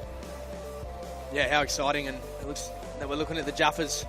First opportunity here, Pat Bond heading it down, and it was Griffo with just a pop shot, a volley. Elected to shoot. And now we roll into Magic. He'll try to play out from the back here, and it all looked like it was about to get unstuck there. Goo just pouncing on a loose ball. It's probably fortunate it didn't eventuate to anything. And then it was a corner, set piece, Topo Stanley. He actually heads it back to Sam Donnellan. Gets it back and then finds Archie Finn in the back stick, and that was probably the closest as it got for Lambton Jaffers. Nankaro just turning Donnellan inside out here. Gets himself inside the 18-yard box. Bodies in motion, referee says play on. Plenty of physicality has been well officiated by Josh Addard so far today, and we've seen that throughout. And this was the big chance. James Kresner streaking through for Magic. One-on-one with Ben Kennedy, and only inches wide of that near post. And that was the biggest chance of the half. Then we go the other end. Tommy Waller with the ball to Matt Cahill. Again, just probing against Camper. That's been a good battle. It's Archie Finn that it fell down to. Got half a yard. Just fell nice for Will Ingram to clear. But yeah, it's been a half of chances for sure. Nothing too clear cut. We saw that one from James Kresner. That was the biggest one for sure. But it's been living up to everything that we expected, Chris. Certainly has been half chances, and I tell you what, we're seeing some goals out here with the youngsters of the future, Jaffers and Magic Juniors going toe-to-toe, and it's absolutely wonderful. And I tell you what, obviously this is the pinnacle of football for our season, but it's not the end of football for our season. In a couple of weeks' views, we've got a massive clash. The best of the Northern New South Wales side up against the Newcastle Jets. How prime to you? It's going to be back here, both the men's and the women's at Darling Street. This is going to be great. Yeah, how exciting. I'll definitely be here to watch it, and I think there's just a real buzz around Newcastle at the moment, both for the Jets and also just NPL football in women's and men's. The standard's getting better and better, and they're going to clash it out right here in Darling Street Oval, so I'm very excited. Certainly going to be exciting. Two great matches, 3 o'clock and 5 o'clock, and that's, of course, going to be the lead into the Jets playing only a week later down in Melbourne at Lakeside Stadium up against Highland United for a piece of silverware. It's been a long time for Newcastle football since we've had top-tier silverware, so our hopes are with the Jets, and maybe that's going to be the curtain raiser, the build-up for it, a great chance for you, the fans of Newcastle, to get down here to Darling Street and check it out. Of course, if you can't get here to Darling Street, they can listen to us bring it to them on the Northern New South Wales Football YouTube channel. That's right. How good. Here we are. We've got the Lambton Jaffers boys just warming up, the substitutes. And I tell you what, I talked about it during the first half, Buttes. There's a number of these players I'm really looking forward to for impact off the bench. It's going to be great to see how the two managers use their backup troops, if you will, the impact players in this second half. Yeah, I'd have to agree. And again, with the conditions at the moment, the game's 0-0, the game's on a knife's edge. I think the players that are coming off the bench are going to be so influential. And you mentioned it last week with the Western Jaffers game. You could make a starting squad with the players off the bench. There's just so much talent that can come on. And, you know, it's just very exciting to see how this second half plays out. Certainly is very exciting. You and I might just go and take a quick drinks break before we come back and bring you all the second half action. Don't go anywhere. We'll be back with you in a few moments with the second half of the 2025 Northern New South Wales NPL Men's Grand Final between the Broadmeadow Magic and the Lambton Jaffers. Stay up to date with leading coverage of the news that matters in our region, because no one knows the hunter like the Newcastle Herald. Our challenges, the stories we feel, the ones that move us, and those that bring us together. Access local journalism you can rely on right at your fingertips. Subscribe today to the Hunter's trusted voice, the Newcastle Herald.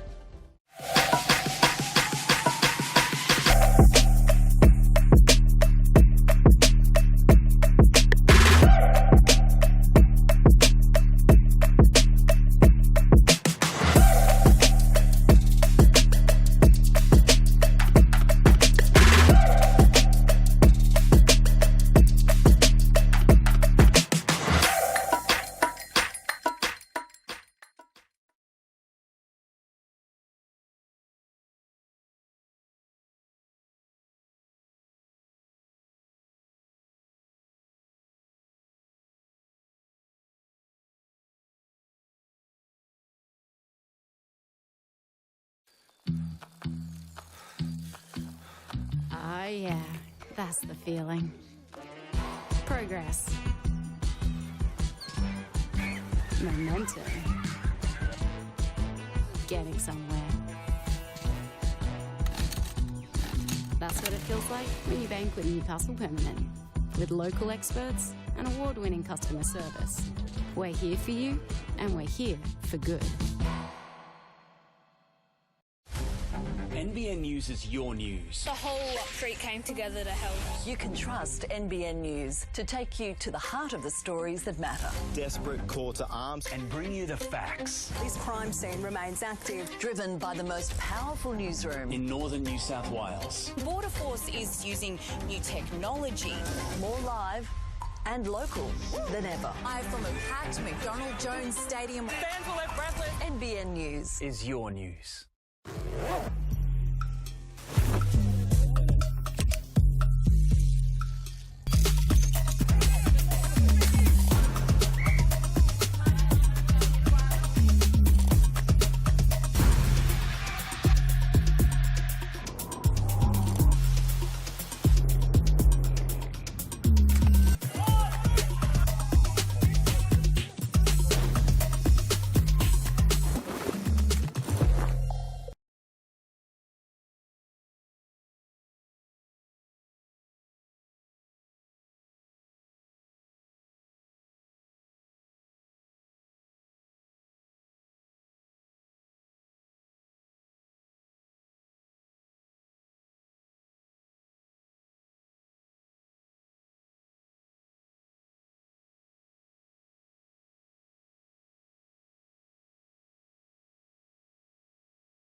We're back here at Darling Street Oval, the second half of the 2025 NPL Men's Grand Final coming to you live and free on the Northern New South Wales YouTube. And look at these fans out here enjoying not only a cracking first half of football, Matthew Butner, but a wonderful day as well. Perfect spring weather. I don't know about you, I woke up this morning on Father's Day, and a happy Father's Day to all the dads out there watching, but I woke up this morning and it just felt like finals football, and I tell you what, we've been treated so far for 45 minutes. Yeah, it's been awesome, Chris, and yeah, a big happy Father's Day to every father out there. And yeah, look, first 45 minutes, how exciting was that, you know? A real arm wrestle, both sides really pushing on and probing at each other, trying to open up the door. Nothing has shown yet, but we are in for a big 45 minutes, and the attendance here at Darling Street Oval, well, yeah, people are coming out in numbers here to support their side, so yeah, very, very interesting to see how this game plays out and who comes out on top to start the second half. Certainly will be excited to see. And I tell you what, we see the crowd in there, a beautiful heritage Broadmeadow jersey on the hill. Plenty of people getting in and enjoying the action. The Jaffers are out there, they're waiting. Their rivals, the Magic. Looks like a fairly relaxed crowd. See some of the families in as well, down by the race. Some Jaffers fans there, some Jaffers youngsters. Wonderful to see. We talked about potentially the impact off the bench, Chris, moving into the second half, and you know who Jimmy Kresner, who Dave Tanjeski decides to bring off the bench to try and make an influence on this game. And who are some key players you think for Broadmeadow, and then you can tell me Lambton as well, who could crack this game open?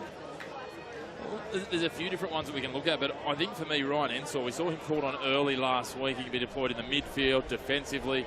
He can create some different options there. Then they've got obviously Jaden Stewartson that can give them a real physical presence up front, which is a very different look. They're quite mobile and agile at the moment with Nancaro, Kresner and Baker. So he can give them a different look there. If we look on the Jaffers side, I'm talking about it before, they've got some real attacking weapons. When we look at Smith and Taylor, both know their way to find goals. They're the ones that I expect will probably be lent on. But then, you know, for other reasons as well, you've got the likes of Graham and Krakenthorpe, but the one you can't go past, Jimmy Oates. His experience, his ability. He's a top-tier talent, and had he not been out of action the last few weeks, he would have been one of the key players we talked about in the lead-up pre-game. Yeah, there's no doubt about that, and yeah, I'd have to agree with you. Again, the luxury for both of these coaches is they have some great talent on the bench, and I have no doubt they'll be withdrawing those players as this second half progresses, because this heat is only continuing to get a little bit hotter here. There is a nice little breeze coming through, but we are welcoming Broadmeadow to the field now. Only matters away from the second half resuming. But how exciting, Chris. It's going to be a really big 45 minutes. I can't wait to see how this unfolds. Well, it certainly is going to be exciting 45 minutes, maybe a little more. Again, if we're still level after 90 minutes and stoppage time, we will go to extra time, 15 minutes each way. And then if it's still level, like our reserve grade decided a little bit earlier today, which had the crowd enthralled and on the edge of their seats, they went to penalties. Not only did they go to penalties, they took 8 shots aside before a 7-6 victory to the Maitland FC Magpies. Well done to Maitland FC. It's been a very successful year for their club in terms of getting 2 women's sides in yesterday, the men's side into the reserve grade today. Their men's first grade side made the finals as well. So good to see them getting some silverware to wrap up their season. But one of these sides is going to take the championship trophy at the end of this afternoon. In the meantime, we are back underway, and Lambton straight away range forward to start this second half and push it into the box. And that wasn't too far away. It had Alvarez on his toes. Cross-come shot from Griffiths, but yeah, positive start from Jaffers there. We see a lot of teams elect to just go left and play territory straight off the kickoff, and did pay dividends on that occasion, but nothing too sinister, nothing too crazy there for Magic to deal with. Nice ball movement again, and unsurprisingly, Jack Simmons at the core of it for Magic. Former Jets Youth Academy and spent last year at Sydney Olympic. Yeah, I've spent a bit of time with Jack on and off the field, and yeah, such a good lad, and yeah, to make the move for Broadmeadow this year, he's done an exceptional job. Again, one of those top goal scorers for Magic, just behind James Kresner and Baker, but yeah, he's had an exceptional year, and I know that it was a positive move for him as well. Just being closer to home. We'll see if he stamps his authority on this second half. A few years removed from wearing Australian colours in the under-17s 5 or 6 years ago. Still quite a young player, a lot of future in front of him as we see Archie Finn doing Archie Finn things and coming in at 100 miles an hour and bringing himself unstuck rather than anyone else. Yeah, again, we've talked about this previously, Chris, but you know what you're going to get with him? You're going to get hard work, and you're probably going to get a good 60 minutes, especially with the boys on the bench here for Dave Tanjewski. So much attacking threat, so there's no doubt you'll probably expect another 15, 20 minutes from Archie, so he'll be leaving everything on the field. Certainly will. We saw it last week. You got a good, strong 60 minutes out in temperature that was even a little warmer than today up at Western. Ben Kennedy happy to take his time with this one. Just using every minute and bit of his experience. Finn puts that forward, racing around his goo. Can he find a ball into the box? Jost deflects it into his path, and then Sam Camper plays it safe. Just parries it across the byline, and we'll see a corner here for Lambton. Yeah, really positive result there from Lambton. No one's going to go down in front of a fairly healthy throng of red shirts here in the northwestern corner of Darling Street Oval. You see Goo here just doing really well, working around. He's so agile and mobile, the youngster. He's had a really good first half, Goo. Wonderful story on him during the week. You see Danellen curl this to the back post, headed down. Bond got there first. Just played it into the back of a defender though. They clear it away. Top of Stanley racing after it. He's going to try and get in a foot race with Simmons. Gives him a nudge. Thinks better of doing more. Bond chases down. They put it out in front of Nankaro, but there's that man again. Goo tracking back with Waller. And they shepherd it all the way across the byline for a goal kick. A bit of push and shove between Nankaro and Waller. Nankaro has been in the thick of plenty today. That he has. See Jordan Goo there again. You see a replay of the corner, and just watch, Pat Bond got up to this and then nodded it down, but Jaron Baker probably unintentionally blocks the shot. Warning signs for Broadmeadow's defence.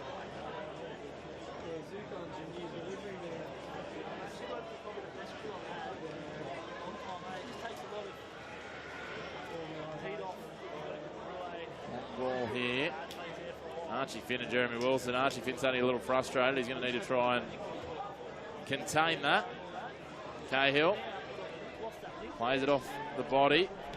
Waller's overlapped to this side and was broken up by Camper.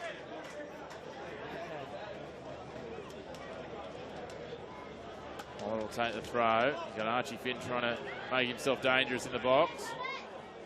Beecham and Wilson just shut him down though. Rice smile shared between Beecham and Finn after that. It's been a good battle. It's been a really good battle thus far. Certainly know as a centre back you're going to be working to earn your keep when you're playing against Archie Finn. Alvarez plays out to Wilson. Simmons tracking back, gives it back to the captain. Sends it long. Drifts wide with the breeze though and can't be brought in by Palambini. Over the line and a throw in again. Like he's done so often today for Sam Danella. Yeah, that's right. He's had a fair few throw-ins. But again, stay trending what Broadmeadow have done. They're continuing to play out from the back. Trying to get Jack Simmons on the ball as well. Just want to try and orchestrate stuff. Archie Finn having a bit of a tangling back play again with Jeremy Wilson as Kennedy takes that calmly.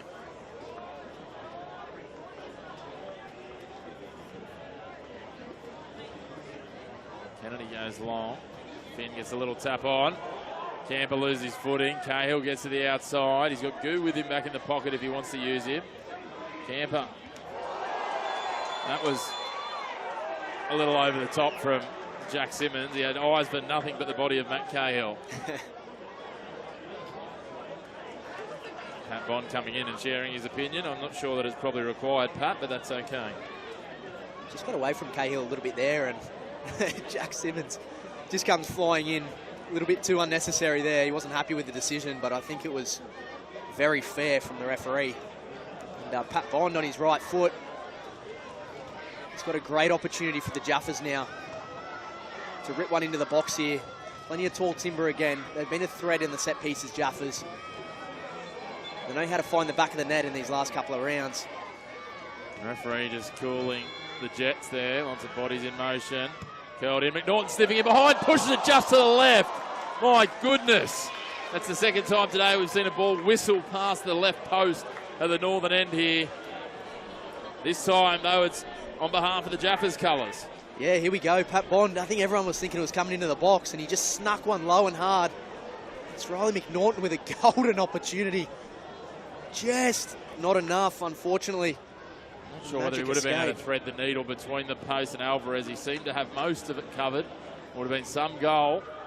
It was that unorthodox cross from Pat Bond that really no one's expecting, but they were on the same page. Riley McNaughton and Pat Bond. Very close. Definitely one that's been practiced on the training paddock a few times. McNaughton just broke free of the pack and just ran on what looked like a nuisance run, but it was perfectly orchestrated as Goo. Shoulder to shoulder. They track back and Kresner takes it for Beecham. Out to Camper. Cahill pressing against him. Finn pushing up, trying to close down the passing lane. Forces them to go forward. Topple Stanley up out of the line on Simmons. Then Caro against Waller. Players to drop it back to, and that's what he will do. Camper's there. We looked across. Does off the left, curls it into the back post. Parried by Kennedy. I thought Simmons was there on the rebound, but again, Lambton hang on and clear it long. Goo and Jose. Jose all over Goo here. He'll need to be cautious. Palambini takes it away. Bond comes in and drives it across the sideline. And wow. My goodness. Let's have a look at this. Camper put it back on his left foot, and it was Jared Baker who got to it first. And my goodness, Ben Kennedy reaches low to his right. Simmons got to it as well, but Topple Stanley was in the way. It's a massive chance, the best we've seen this game so far. It's end-to-end football at the moment. Reactions from Ben Kennedy there. An experienced shot stopper still has it. Cahill slicing through Finn. I'm not quite sure that's what the play was designed as. Now Cahill will race across. Beecham clears it long, deflected into the path of Bond. He gets caught in quicksand and Simmons comes away with it. Heart in your mouth football. Topple Stanley heads it on. Baker's going to race down and take it, but Topple Stanley's done enough to push it wide. Baker doesn't want to settle for the corner. Plays it into the box. Waller comes out. Plays it into the legs of Nankara. That's smart football from Tommy Waller. Yeah, really smart, and just gives an opportunity for Jaffas to take a fresh breath. It's been pretty hectic these last couple of exchanges.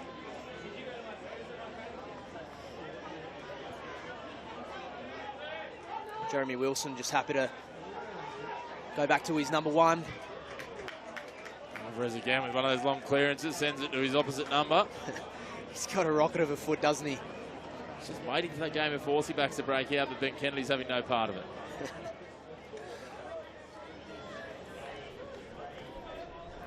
Let's get the boys going, kick tennis, 18 yard to 18 yard. They've both got the boot in them. Look at that. Kennedy got under that into the breeze. Breeze is just drifting around, swirling now, coming sort of from the northeast. Matt Cahill prone on the ground now. Tangled with Camper. Denellen racing down. Rivers will take a strike, spills out. Langlois winds up just over the crossbar.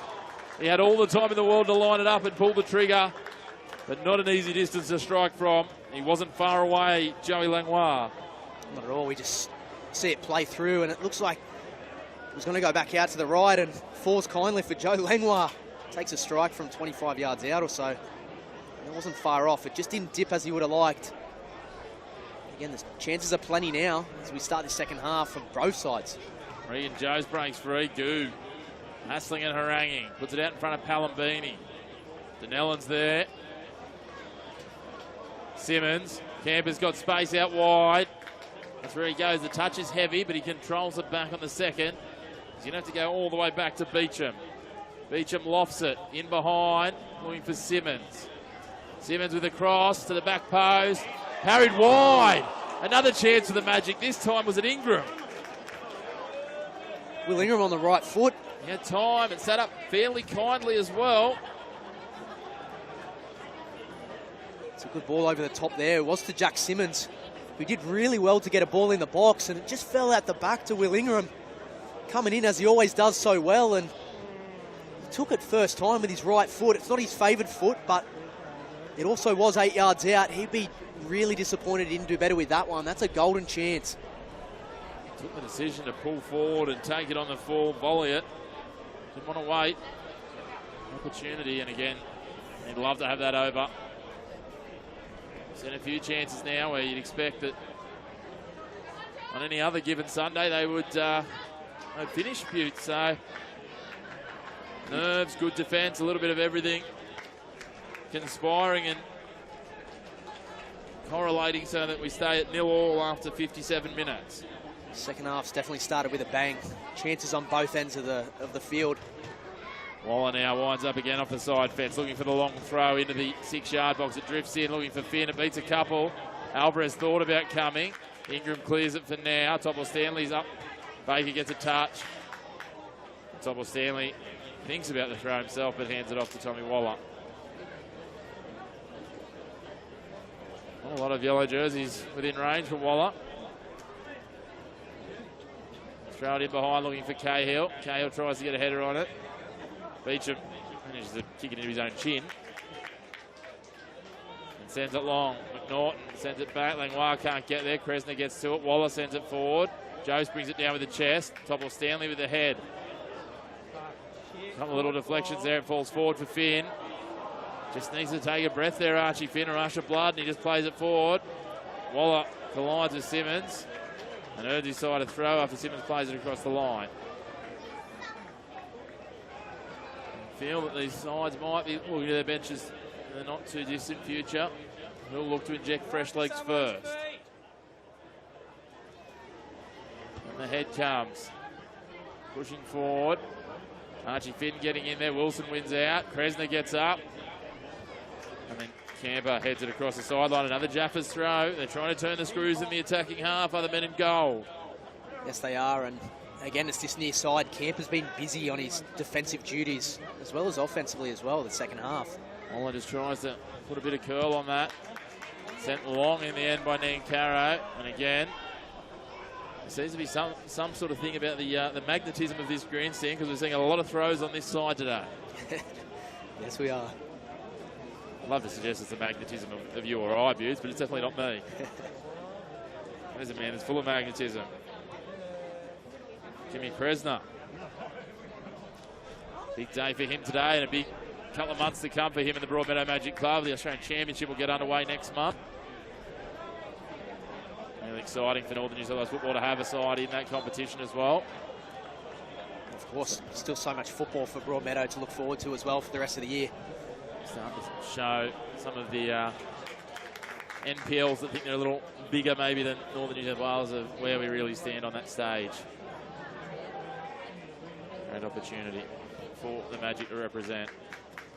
In the meantime, though, here goes Ingram down the left. Palambini's there. Jordan Goo chasing. Wilson. Beecham screaming for the ball. Finn and Simmons. A little over-exuberant, Archie Finn.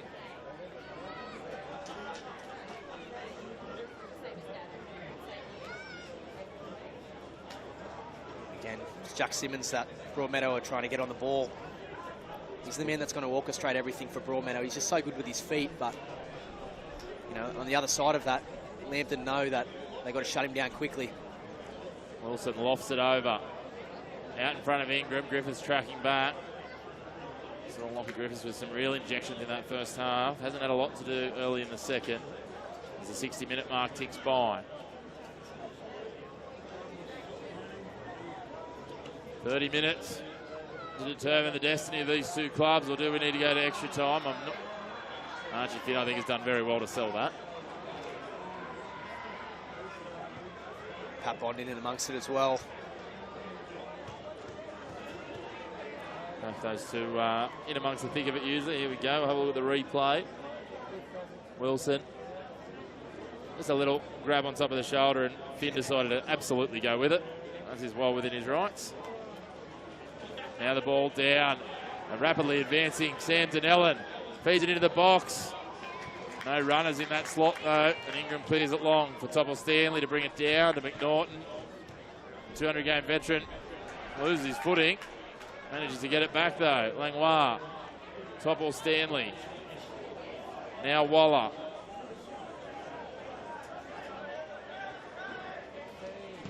Waller switches the point. Donnellan's there, heads it into the box. Just a little heavier than he might have liked, and Alvarez snaffles it up rapidly.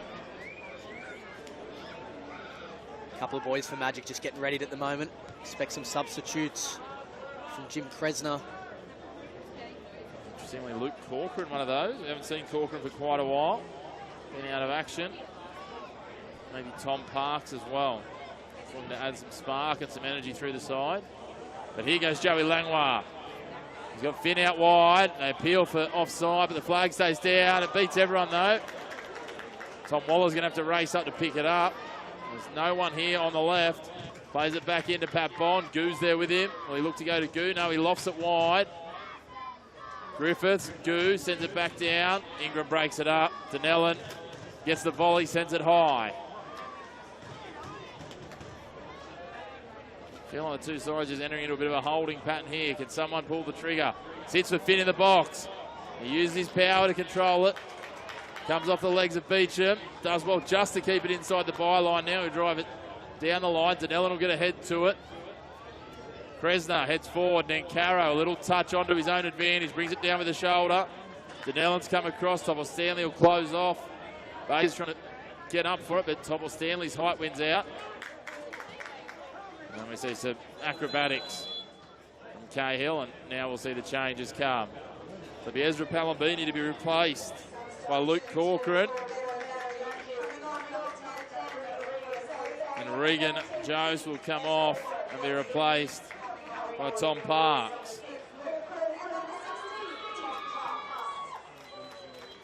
Parks will push up. Corcoran will sit in the holding midfield. Now Simmons to go forward. We're going to two side-by-side midfielders. Simmons has been playing forward. Jones has been playing back. Now the two of them will line up together. Looks like we won't be far off from the Jaffers making a substitute as well. Two, in fact, Riley Taylor and Carter Smith getting readied. Well, it might have come off their hand to Jordan Goo there, but they say play on. Langlois, dispossessed. Here's Corcoran, first touch, puts it out in front of Baker. Waller does well just to get a boot in and push it across the line. And here come those changes for the Jaffers. It'll be Lockie Griffiths carrying that yellow card to come off. He'll be replaced by Riley Taylor. And I'm assuming it's going to be Archie Finn for Carter Smith. That was the change last week. And it certainly is. So Taylor and Smith come in, Finn and Griffiths come out. And two of the busiest for the Jaffers in the opening 60 minutes, almost 65. Certainly hold their heads high with what they've delivered so far. Now time for the impact players to get involved. Yeah, that's right. Two boys, again, coming on with 35 good minutes with the potential for extra time, of course, and penalties. So Fresno plays it out in front. Baker, Topple Stanley comes flying through, misses everything. Opportunity for Nancaro. Heavy touch. You can see the hands on head. Talking about Carter Smith, though, as we said before, Butts came on last week and almost an immediate impact.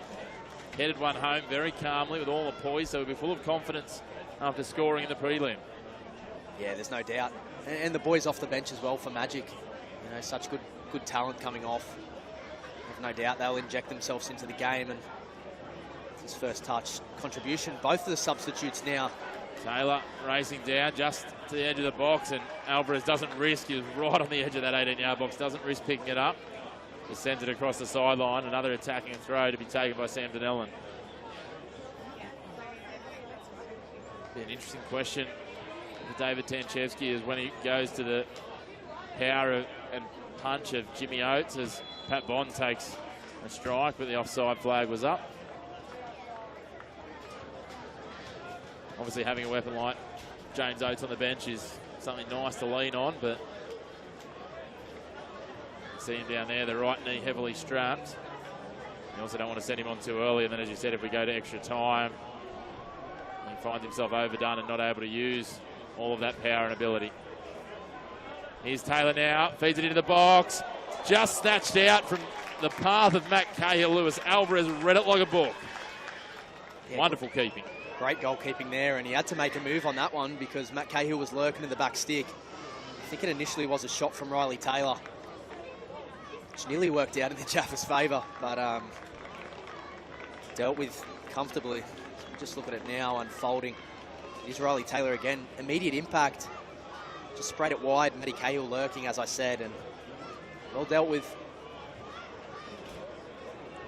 Seems to be the going rate. Spraying it just wide of that left post at the northern end here. It has been today. It's been the busiest spot of the field almost. Both sides. So French Preza in the first half. So Riley McNaughton not all that long ago. Riley Taylor getting on the list. You'd have to expect, Chris, we're getting closer and closer to the 70th minute. Both of these sides definitely have felt themselves out. Definitely starting to play their own brand of football, but it is stretching, it is opening, it is giving opportunities with that width. It is a narrow field, but see how this progresses. Topple Stanley just shadowing and shepherding it back. Yeah, just getting back to that point though, Chris. You know, things are going to start to open up now for both sides. Some fresh legs on both sides, some fatigue on both sides. You wait, you feel that a mistake, a misstep, an opportunity can't be far away for one or both the sides, and it, as we've seen so far across the opening 68 minutes. Just having a look at what's happening here. We're going to have a corner. Did go across the byline. I thought it might have. Neither side have been able to take those very few, but definitely their opportunities thus far. Yeah, and you'd have to say Magic have probably had, you know, 2 or 3 of the best opportunities outside of that one from Riley McNaughton, but it has been very even. 2 or 3 from either side, and now Sam Donnellan with an opportunity of the set piece. Drifts it in. McNaughton gets up there. Can't get a clean header. Topple Stanley volleys it back. Just going to sail onto the roof of the netting. Again, Riley McNaughton looking like the danger man at some of these set pieces. You're normally expected to be the tall timber, but watch McNaughton get in here. Comes in at pace, just couldn't quite direct it away from the back of the head of Tom Beecham, and that's the second time that a Jaffa has got to the ball first off the set piece and just found a defender who probably wasn't aware that it was coming that way to be broken up. Cahill pushes this across the line. Magic will take a throw now. You can feel the tension building here at Darling Street. Both sets of fans, nervy, edgy. knowing that we're heading towards the final 20 minutes of regular time. Baker tries to thread the needle. Bond is there, pushed it across the sideline. Lambton support staff down there working overtime, getting Jimmy Oates ready.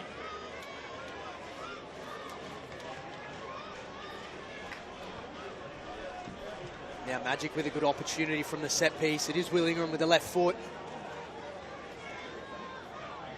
Parks will be a danger here, as will Wilson and Beecham.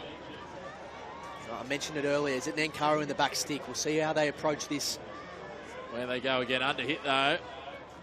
Smith gets the header to it, gets another one. Cahill will drive it away. He can almost put that into the next postcode. It's going to be a throw. Deep in attacking territory, only a couple of metres from the corner flag. Not really set, looking for a long throw. They go back to Simmons instead. Corcoran's there presenting an option. They go to Wilson, who's being peppered by Taylor. Then the ball sits out. No one's in. And Caro chases on. Can he get the delivery in? Denellen goes shoulder to shoulder. Comes off second best. And Caro beats a couple more. McNaughton. The ball's still in play. Somehow it hasn't gone out. And somehow it hasn't gone anywhere near the goals in the end. Now back looking for Corcoran. And Corcoran. Here's the shoulder. He's going to be called out.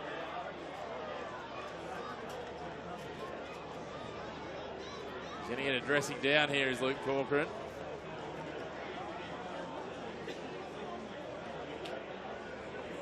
Not going to go into the book, however.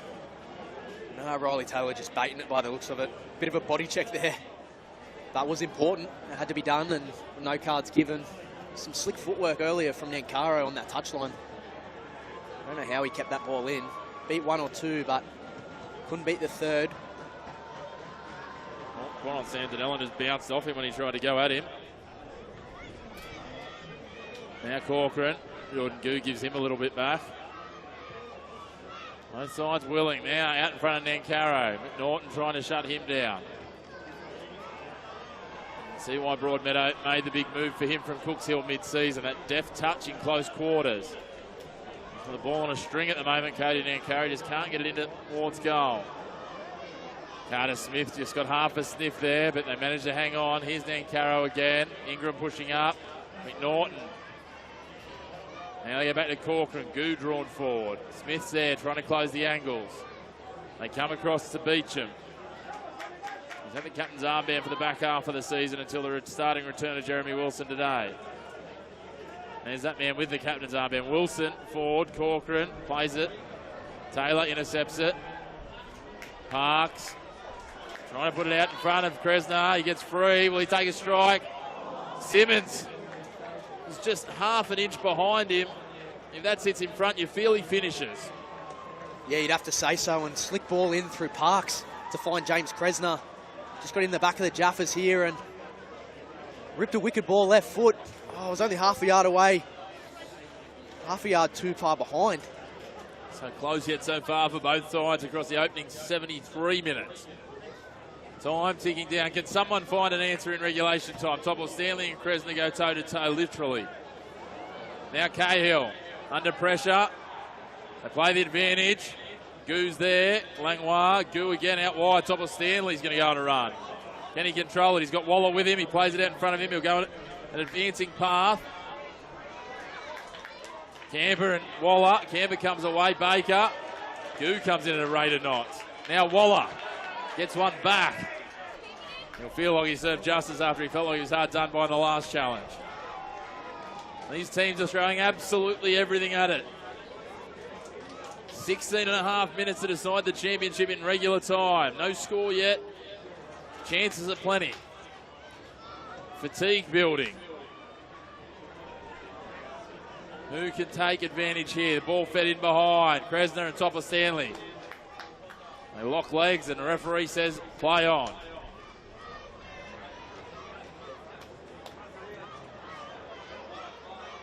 A little bit loose from Denellen there. Magic are just ticking over at the moment, using the width at the moment, or the width at Darling Street Oval. McNaughton needs to be careful. Parks comes away, maintains possession, feeds it into the box, and Kresner is there. Johnny on the spot is James Kresner. Parks played the lead up, and Kresner opens the scoring. He had a wonderful chance in the first half. He does even better this time around, and he beats Ben Kennedy. Kennedy stranded at the near post. Broadmeadow Magic 1, Lambton Jaffers 0. Well, there he is. Kresner's popped up again. He's been the top goal scorer all year for Magic. Ball goes out left to Parks, and Riley McNaughton just has a swing at it, misses. Just opens the door and rips a nice ball in. Parks there for one of the easiest goals James Kresner will score. Johnny on the spot, as he said, Chris, and that opens it 1-0 to Magic. Kresner's 10th goal of the season. And there's that man, the immediate answer from David Tenchevsky. He recalls Matt Cahill. Sends out Jimmy Oates. Can Oates be the magic to unlock the magic? David Tenchevsky certainly hoping so. As we said, that right knee heavily strapped. The medical staff have been working to get heat and movement into that right hamstring. It's a welcome sight for Jaffas fans. But is he going to be able to help them to get them back on level pegging? Less than 15 minutes remain here at Darling Street, the 2025 Northern New South Wales NPL Men's Decider. Arranging ball, looking for Smith. Wilson's there. Bond comes forward. Corcoran gets in at it.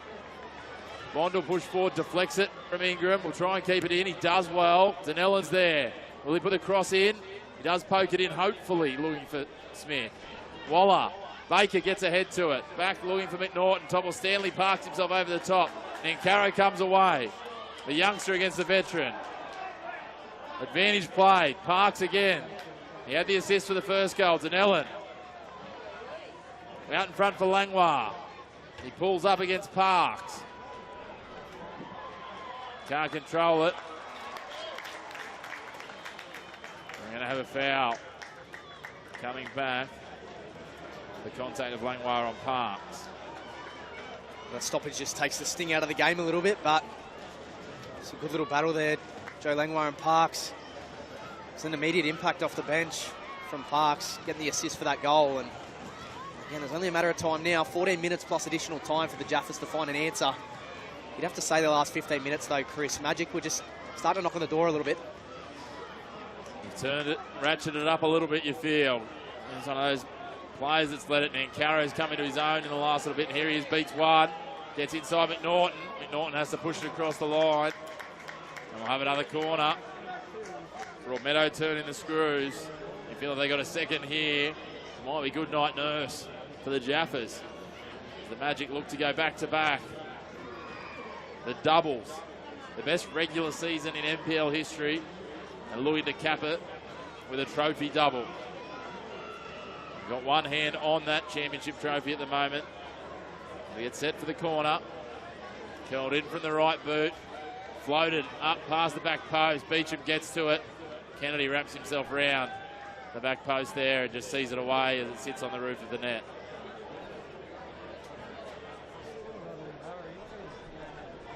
Jaffers need to conjure something here. Where will it come from, Butts? Isn't that man Jimmy Oates? Well, I'd like to think so. I'd like to think Riley Taylor as well. Goo's still got so much energy and youth is on his side as well. So, you know, maybe even a Pat Bond special. We know he's got a shot in him from distance. Certainly does. Scored one in that first semi-final, didn't he? Up against Maitland at Arthur Eden Oval.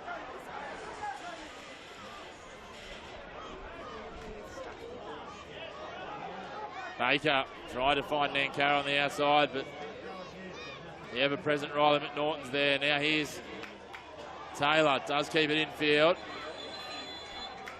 No, he doesn't keep it infield. The ball's gone out. Some story if the likes of a Goo could break this game open. Yeah, no, it definitely would. So the ball just went out from Riley Taylor, unfortunately. But yeah, it only takes one moment. The time is ticking, and it is in favour with Magic. Well, Topple Stanley. Oh, something you might see more on a jiu-jitsu or judo mat. But anyway, tangled up, both of them going at each other, he and Nankara. And again, the referee, Josh Haddard, waves play on.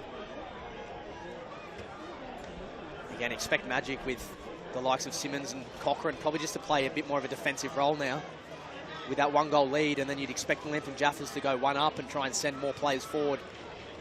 Now they put it out in front of Smith against Wilson, and he tries to shoulder it down just a little heavy with his touch, and we'll have another goal kick.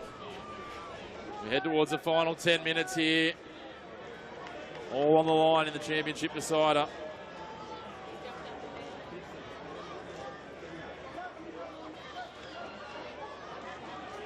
Feel the anticipation in there. Jaffas fans are waiting. Something to be pulled out by their side. Magic hoping their side can hold on.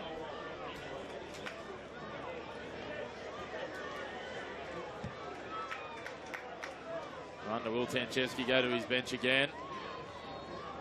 What strings can he pull on? Well, Magic maybe look to another defensive option as Luis Alvarez comes out of his box. Sends that over the eastern sideline and into the Jaffers faithful.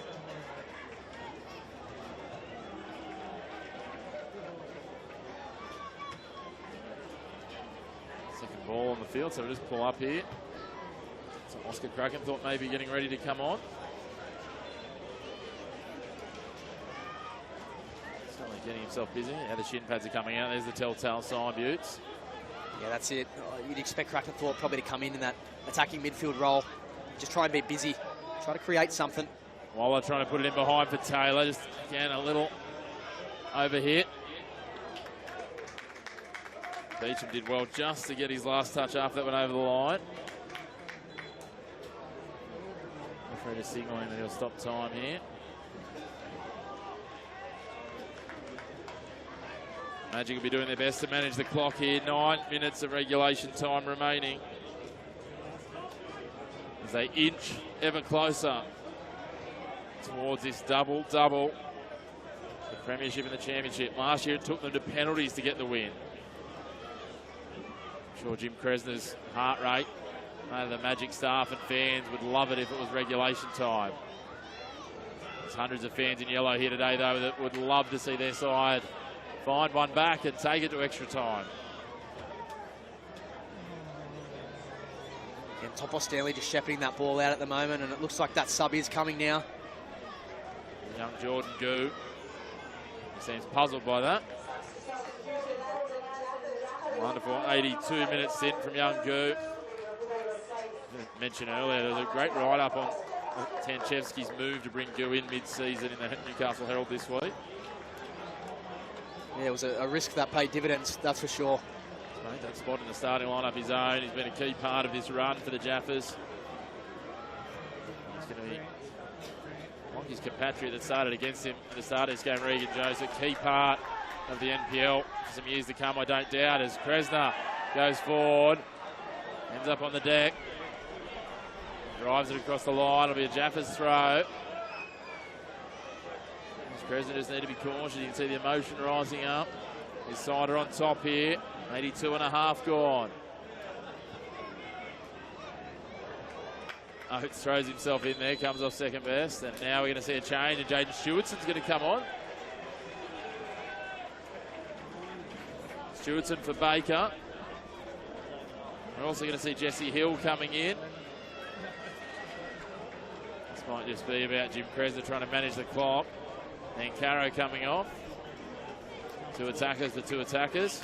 Some fresh legs coming on. And Caro and Baker have certainly been busy.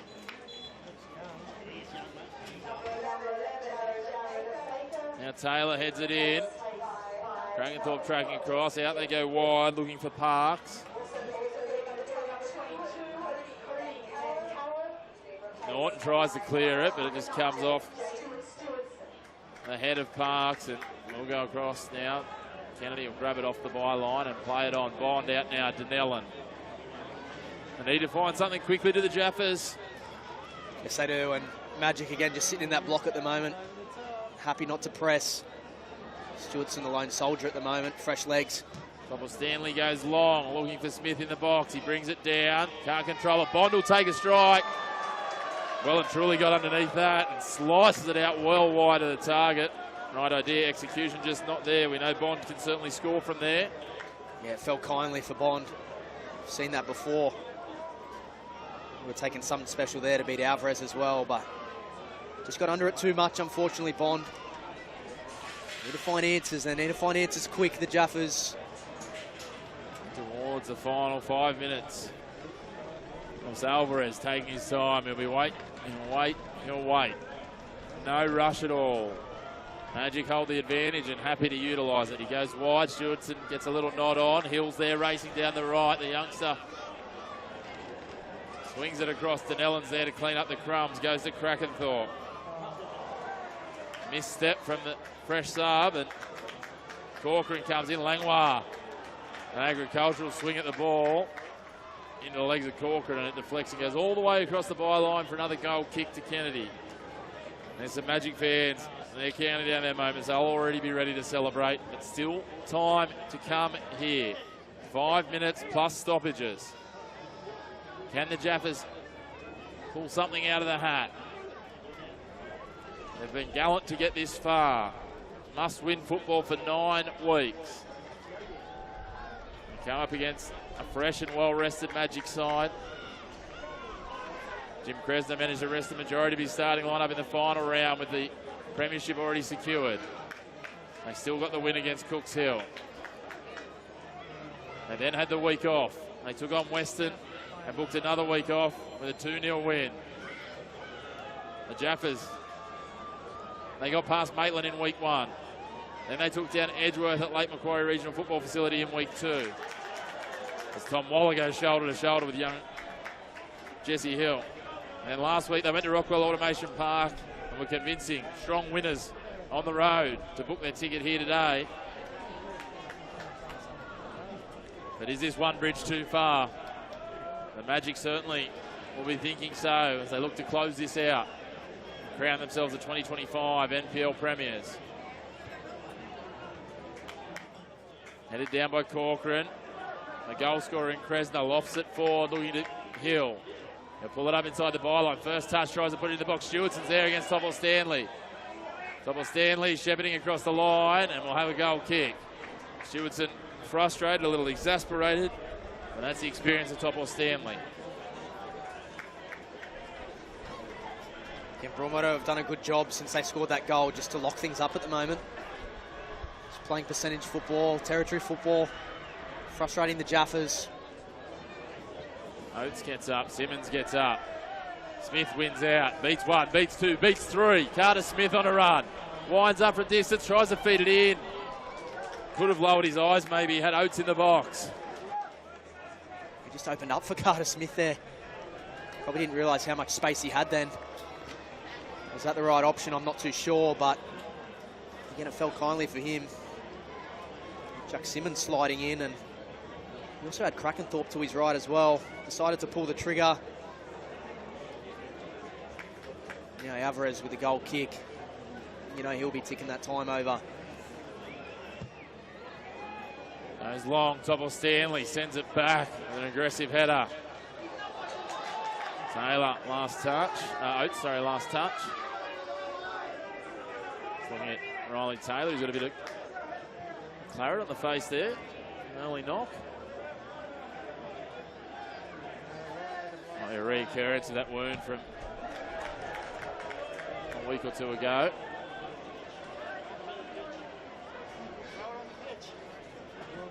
Fourth official brings the ball to keep things moving and hands it to Camper. Goes long with the throw. Waller's there. Bond heads it on. Taylor tries to get up for it. Simmons goes aerial.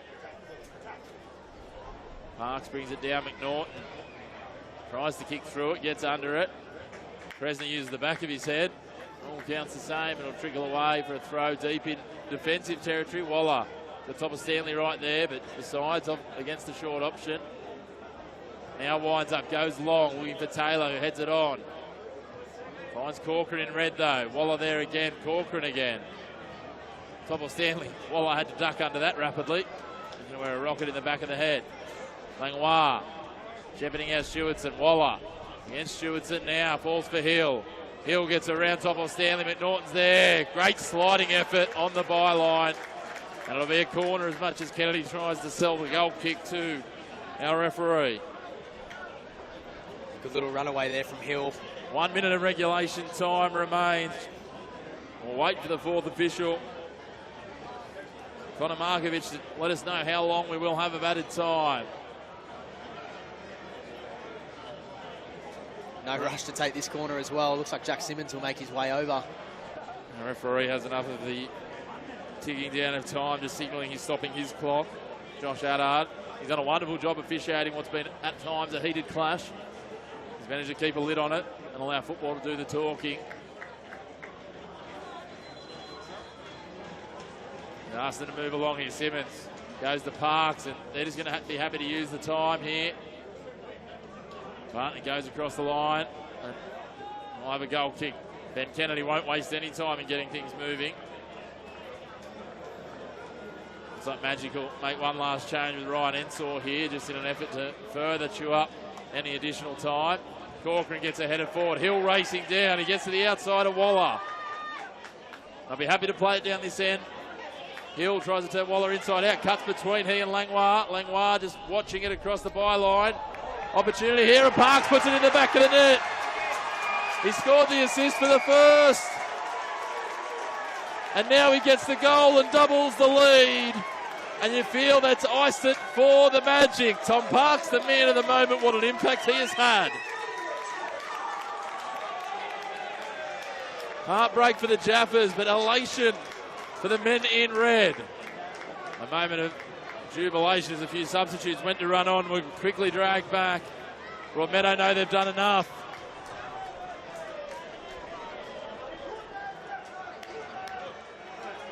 Tom Parks, that's the man. What an impact he's had on this game. Look back at this replay now. Hill's been busy. He's been really busy since he's come off the bench. Just slips in between Langlois and Waller. Ball somehow stays in. He did really well to keep that alive, and Johnny on the spot again. There was Tom Parks, extends that lead to 2.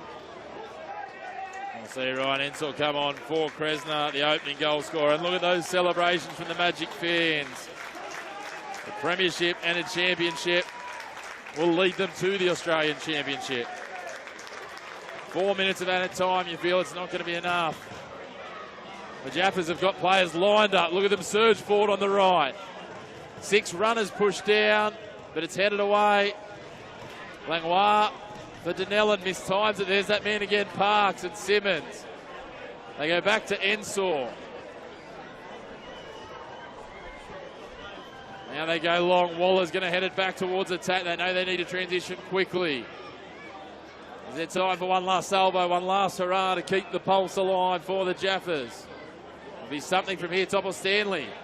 He's caught between cross and strike, and Alvarez comes out. He'll dive on it. He'll slow it down. He'll manage the clock to try and lead to some celebratory scenes for the men in red. What a season they've had. As we touched on in the intro, the most points in a regular season in NPL history. Been an attacking threat, a defensive powerhouse, and now Jim Kresner's down there in the 6-yard box showing off his juggling skills. Yeah, what a great season Magic have had, and again, a professional display today. If we look back at the 9 games that we're talking about, the goals Lambton have scored, well, they've actually managed to concede only 8 goals in their last 9 games, I believe, in the league. So, you know, Magic's defensive record's so impressive. It has been all year. Certainly has. Taylor looking late here. Runs into Wilson, who's been so solid in his return to the starting lineup. Beecham appeals for a foul, but the referee's not going to call that one. So the security guards busying themselves around the grounds here, just making sure that everything's in order. Undoubtedly there'll be people ignoring advice and surging out to celebrate, but we discourage that. We're going to come back over here for a foul. Are we going to have a late card? No. Jack Simmons will just be given a warning here. Will this be the last of what we see in the 2025 decider? The Magic, you have to feel, hold an unassailable lead. Sam Denellen stands over the set piece. A dangerous opportunity for the Jaffers to grab one back and just create a flicker of a pulse. Headed, Taylor gets a touch on it, but again it goes into the back of the defender. It'll be a Jaffers throw. Waller's there quickly. Everyone is forward. 10 players in the attacking third for the Jaffers. It's all out attack. Kragenthorpe gets ahead to it. It's cleared long. And that is full time here in the 2025 decider. Broadmeadow Magic are history makers. Back-to-back doubles. 2025 premiers, now 2025 champions. They win 2-0. Tom Parks assisted Kresner for the first. Tom Parks iced it with the second. And the celebrations are at fever pitch immediately for the Magic. Yeah, what a game we were treated to, and it was 0-0 at half-time, Chris, but, you know, the professionalism, the quality, it come out to shine for Magic in the second half, and it was those subs that we talked about. Tom Parks coming on with the assist and the goal, and Magic just simply too good on today, and the double-double, it's achieved. What a wonderful moment in history for Broadmeadow Magic. A gallant Jaffers side. Again, we touched on it earlier. They had to keep on winning for those last 9 games just to get themselves here. They were written off mid-season. Plenty of pride to be taken from it. Obviously disappointment with the overriding emotion at the moment. But I'm sure upon reflection it's been a wonderful season for the Jaffers as a club from where they came from mid-season. But it is all things all red. Broadmeadow Magic, the magicians they are, history makers they are, as they celebrate a wonderful moment. That double-double for 2025. A championship and a premiership in 24. It took penalties last year. This year they do it in regulation time. And the scorers, Kresner and Parks, will celebrate, as will the rest of the club. The celebrations will go well into tonight for the men from Broadmeadow.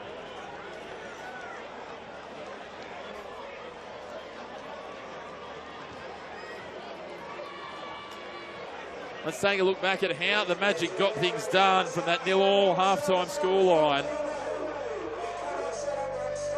Pat Bond with an early chance, and this is probably the golden chance for Lambton Jaffers. Near post, left foot. Go back to Magic, and it was Sam Camper on the other end, left foot cross, back stick, and it was Will Ingram. No, it was Joe Baker, I believe, yeah. Just getting his head on that. BK forced with a massive save. Again, the game remains 0-0 at this point.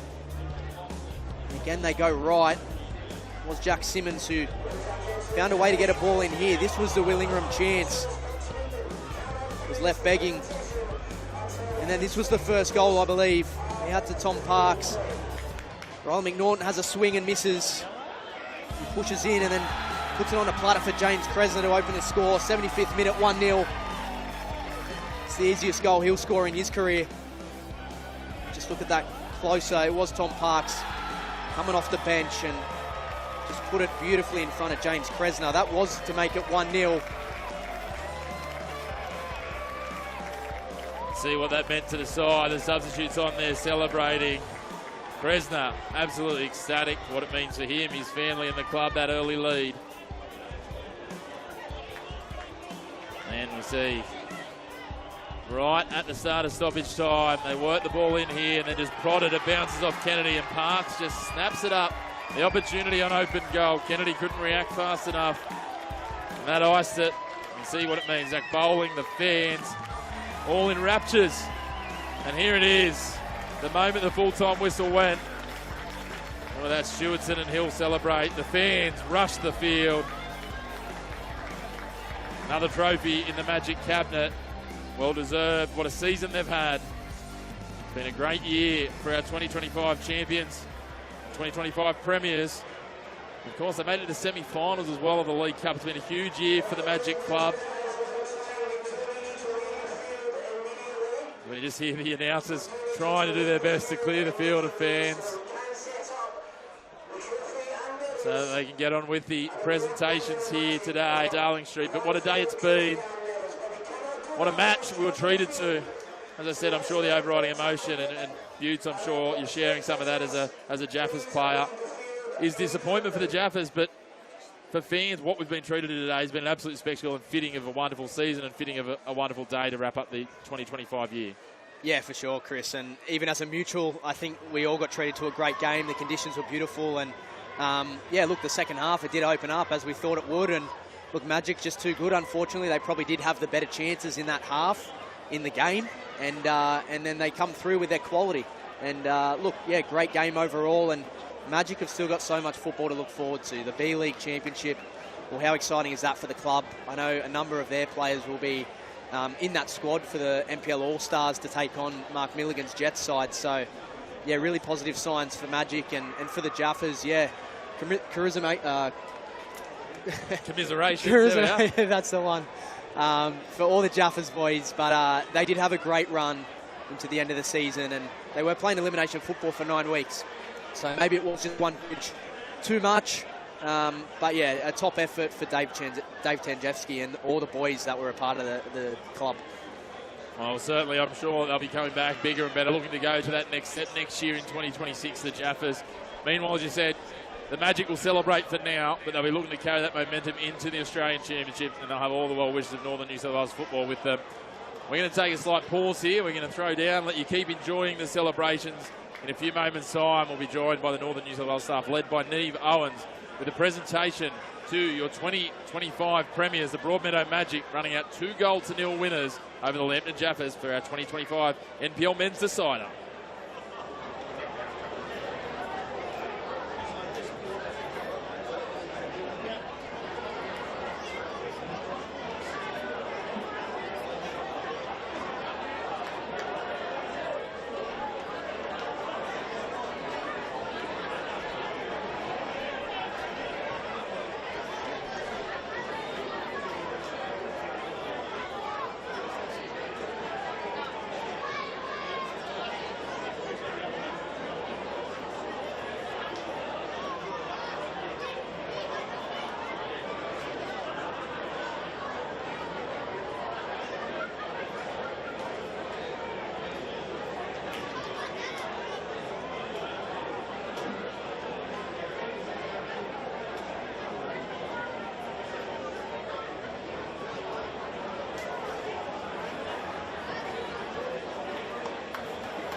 part of the 2025 NPL Men's Northern New South Wales Grand Final. And wow, what a game we had. A big congratulations to Broadmeadow Magic.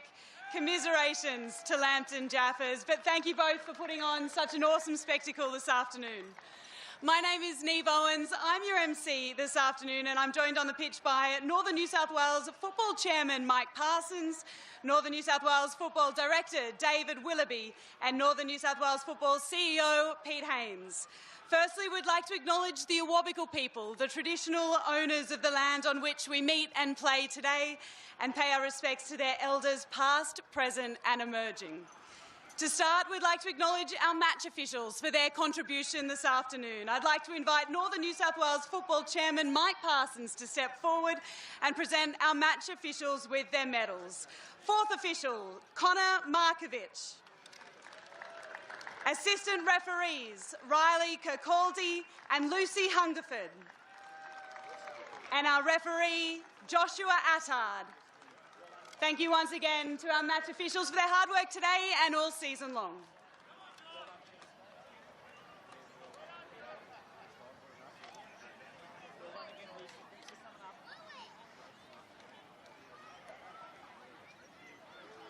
It's always tough to lose a final, especially with the stakes on the line today. But Lambton Jaffers can be proud of their efforts today and indeed their incredible winning run to round out the season as well. I'd like to invite their skipper, Ben Kennedy, forward to say a few words.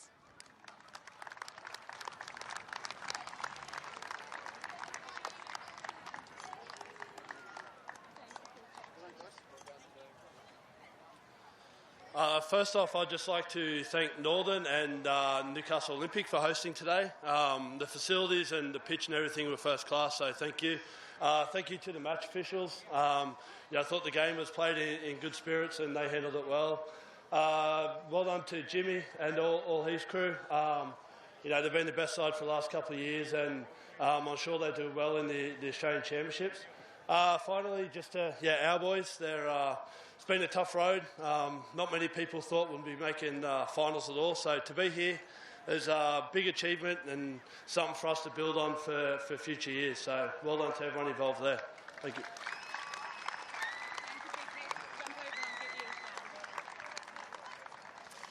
BK, thank you so much. I'd now like to invite Northern New South Wales Football Director David Willoughby to present the runners-up medals. Starting with the skipper, Ben Kennedy.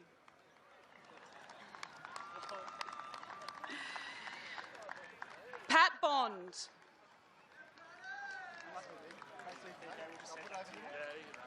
Joseph Langlois.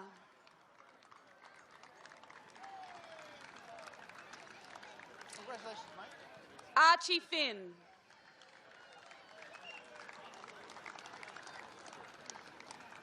Lachlan Griffiths.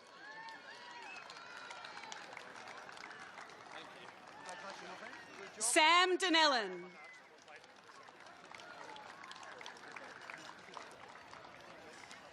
Riley McNaughton. Thomas Waller.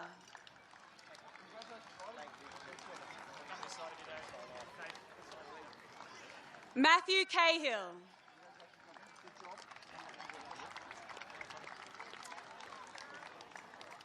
Jordan Gu.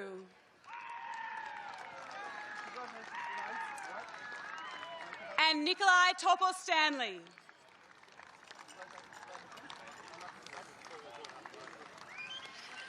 Jimmy Oates.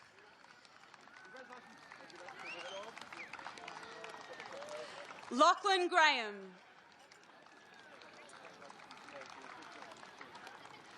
Oscar Krakenthorpe.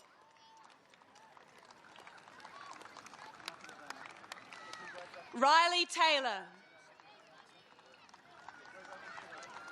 Miles Gaffney.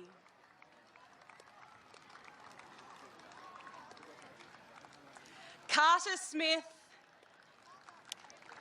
And Jack Pandell. And the Lambton Jaffers coach, David Tanchevsky.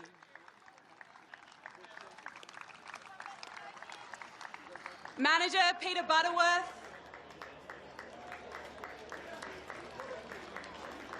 Jeffrey Mullard, Nick Pepper,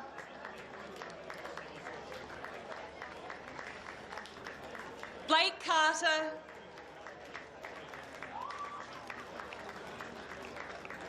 Matthew Butner, Matt Cahill, and Zach McShane. Ladies and gentlemen, the runners-up this season, Lambton Jaffers.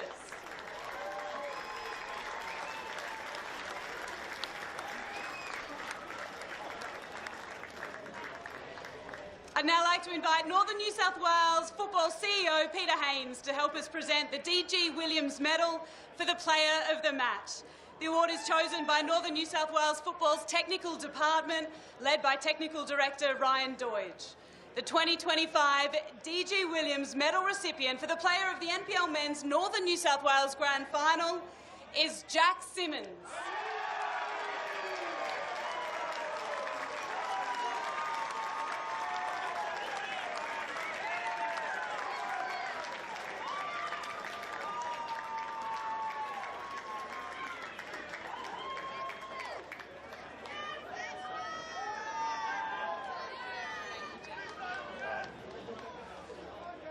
I'd just like to say thanks to the Jaffers boys, put on a good performance. Yeah, Magic, well done, fucking class. Jimmy and Jake, all season you've instilled our tactics, and today we come out and did it, and with you boys, couldn't have done it without you, so thanks. And to the crowd, thanks for everyone coming out, appreciate it.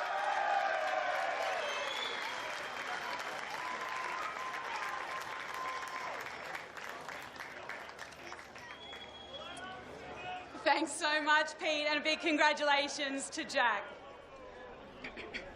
I'd now like to invite junior players from Broadmeadow Magic to present our winners' medals to the 2025 NPL Men's Northern New South Wales Champions, Broadmeadow Magic.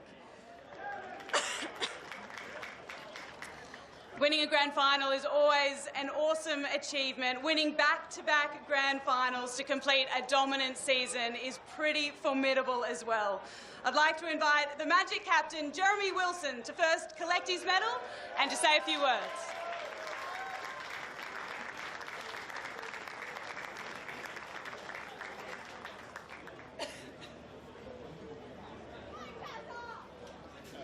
Hey everyone, first of all, I'd like to thank Northern and Olympic as well for putting on this amazing day, all the sponsors of today as well. Second off, all the crowd, it's not the same without you guys, so thanks everyone for coming, yellow and red. You create the atmosphere, and that's what us players love to play in, so thanks a lot for that. Thanks to the Jaffers boys. We saw you coming about the first week of finals, and we had a feeling that you would be here, and you put on a great performance today and made us work real hard for it, so thanks boys, well done. And last of all, the Red Men, thanks a lot. 2 seasons, 4 trophies. Very proud of all of you and what we've achieved. And let's take the Australian Championship by the... All right. Thank you.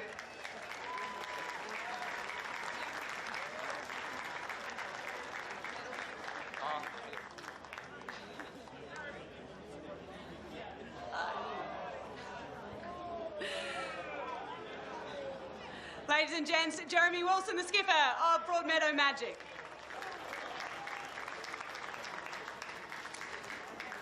Goalkeeper, Luis Alvarez.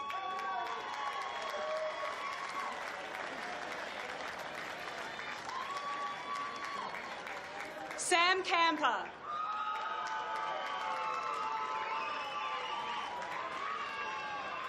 Thomas Beecham.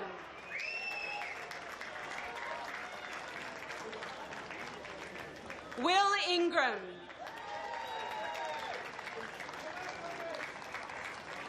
He had a stormer today, Jack Simmons.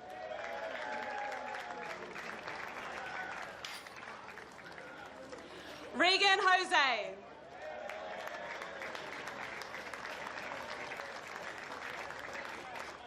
Jared Baker.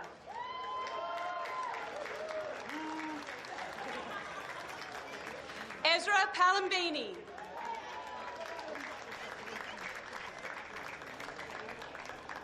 Scorer of the opening goal, James Kresner.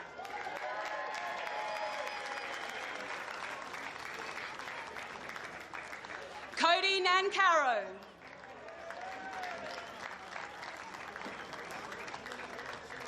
Luke Corcoran.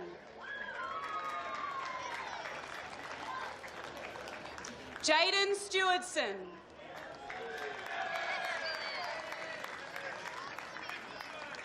Jesse Hill.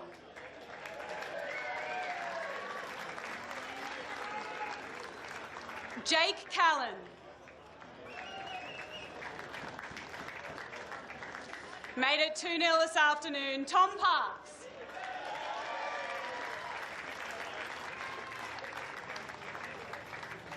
Ryan Ensor.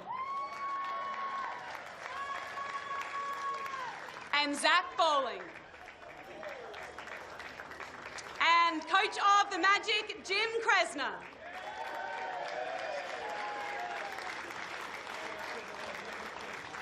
Manager, Michael Baker. Matthew Hicking. Jake Curley.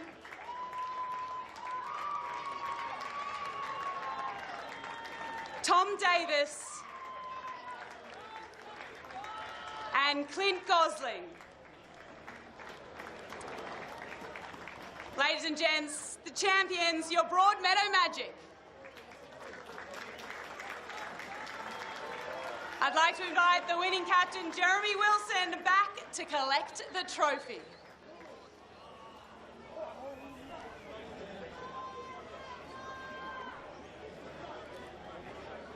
Ladies and gents, your 2025 NPL Men's Northern New South Wales champions, Broadmeadow Magic.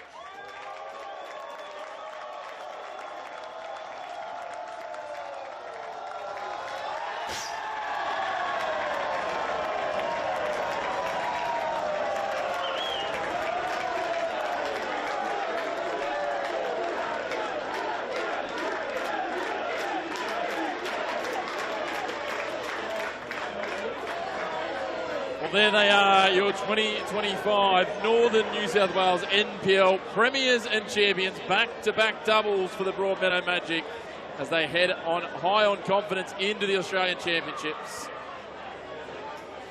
They are certainly ready to roll. They are winners. Doubles for 2 years in a row. Today, it was James Kresner and Tom Parks on the score sheet as they won 2-0 over the Lambton Jaffers. A big thank you for joining us here on the Northern New South Wales Football YouTube channel again.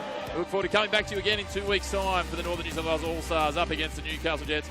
But for now, signing out on behalf of myself, Matthew Butner, and our 2025 Northern New South Wales NPL champions, the Broadmeadow Magic.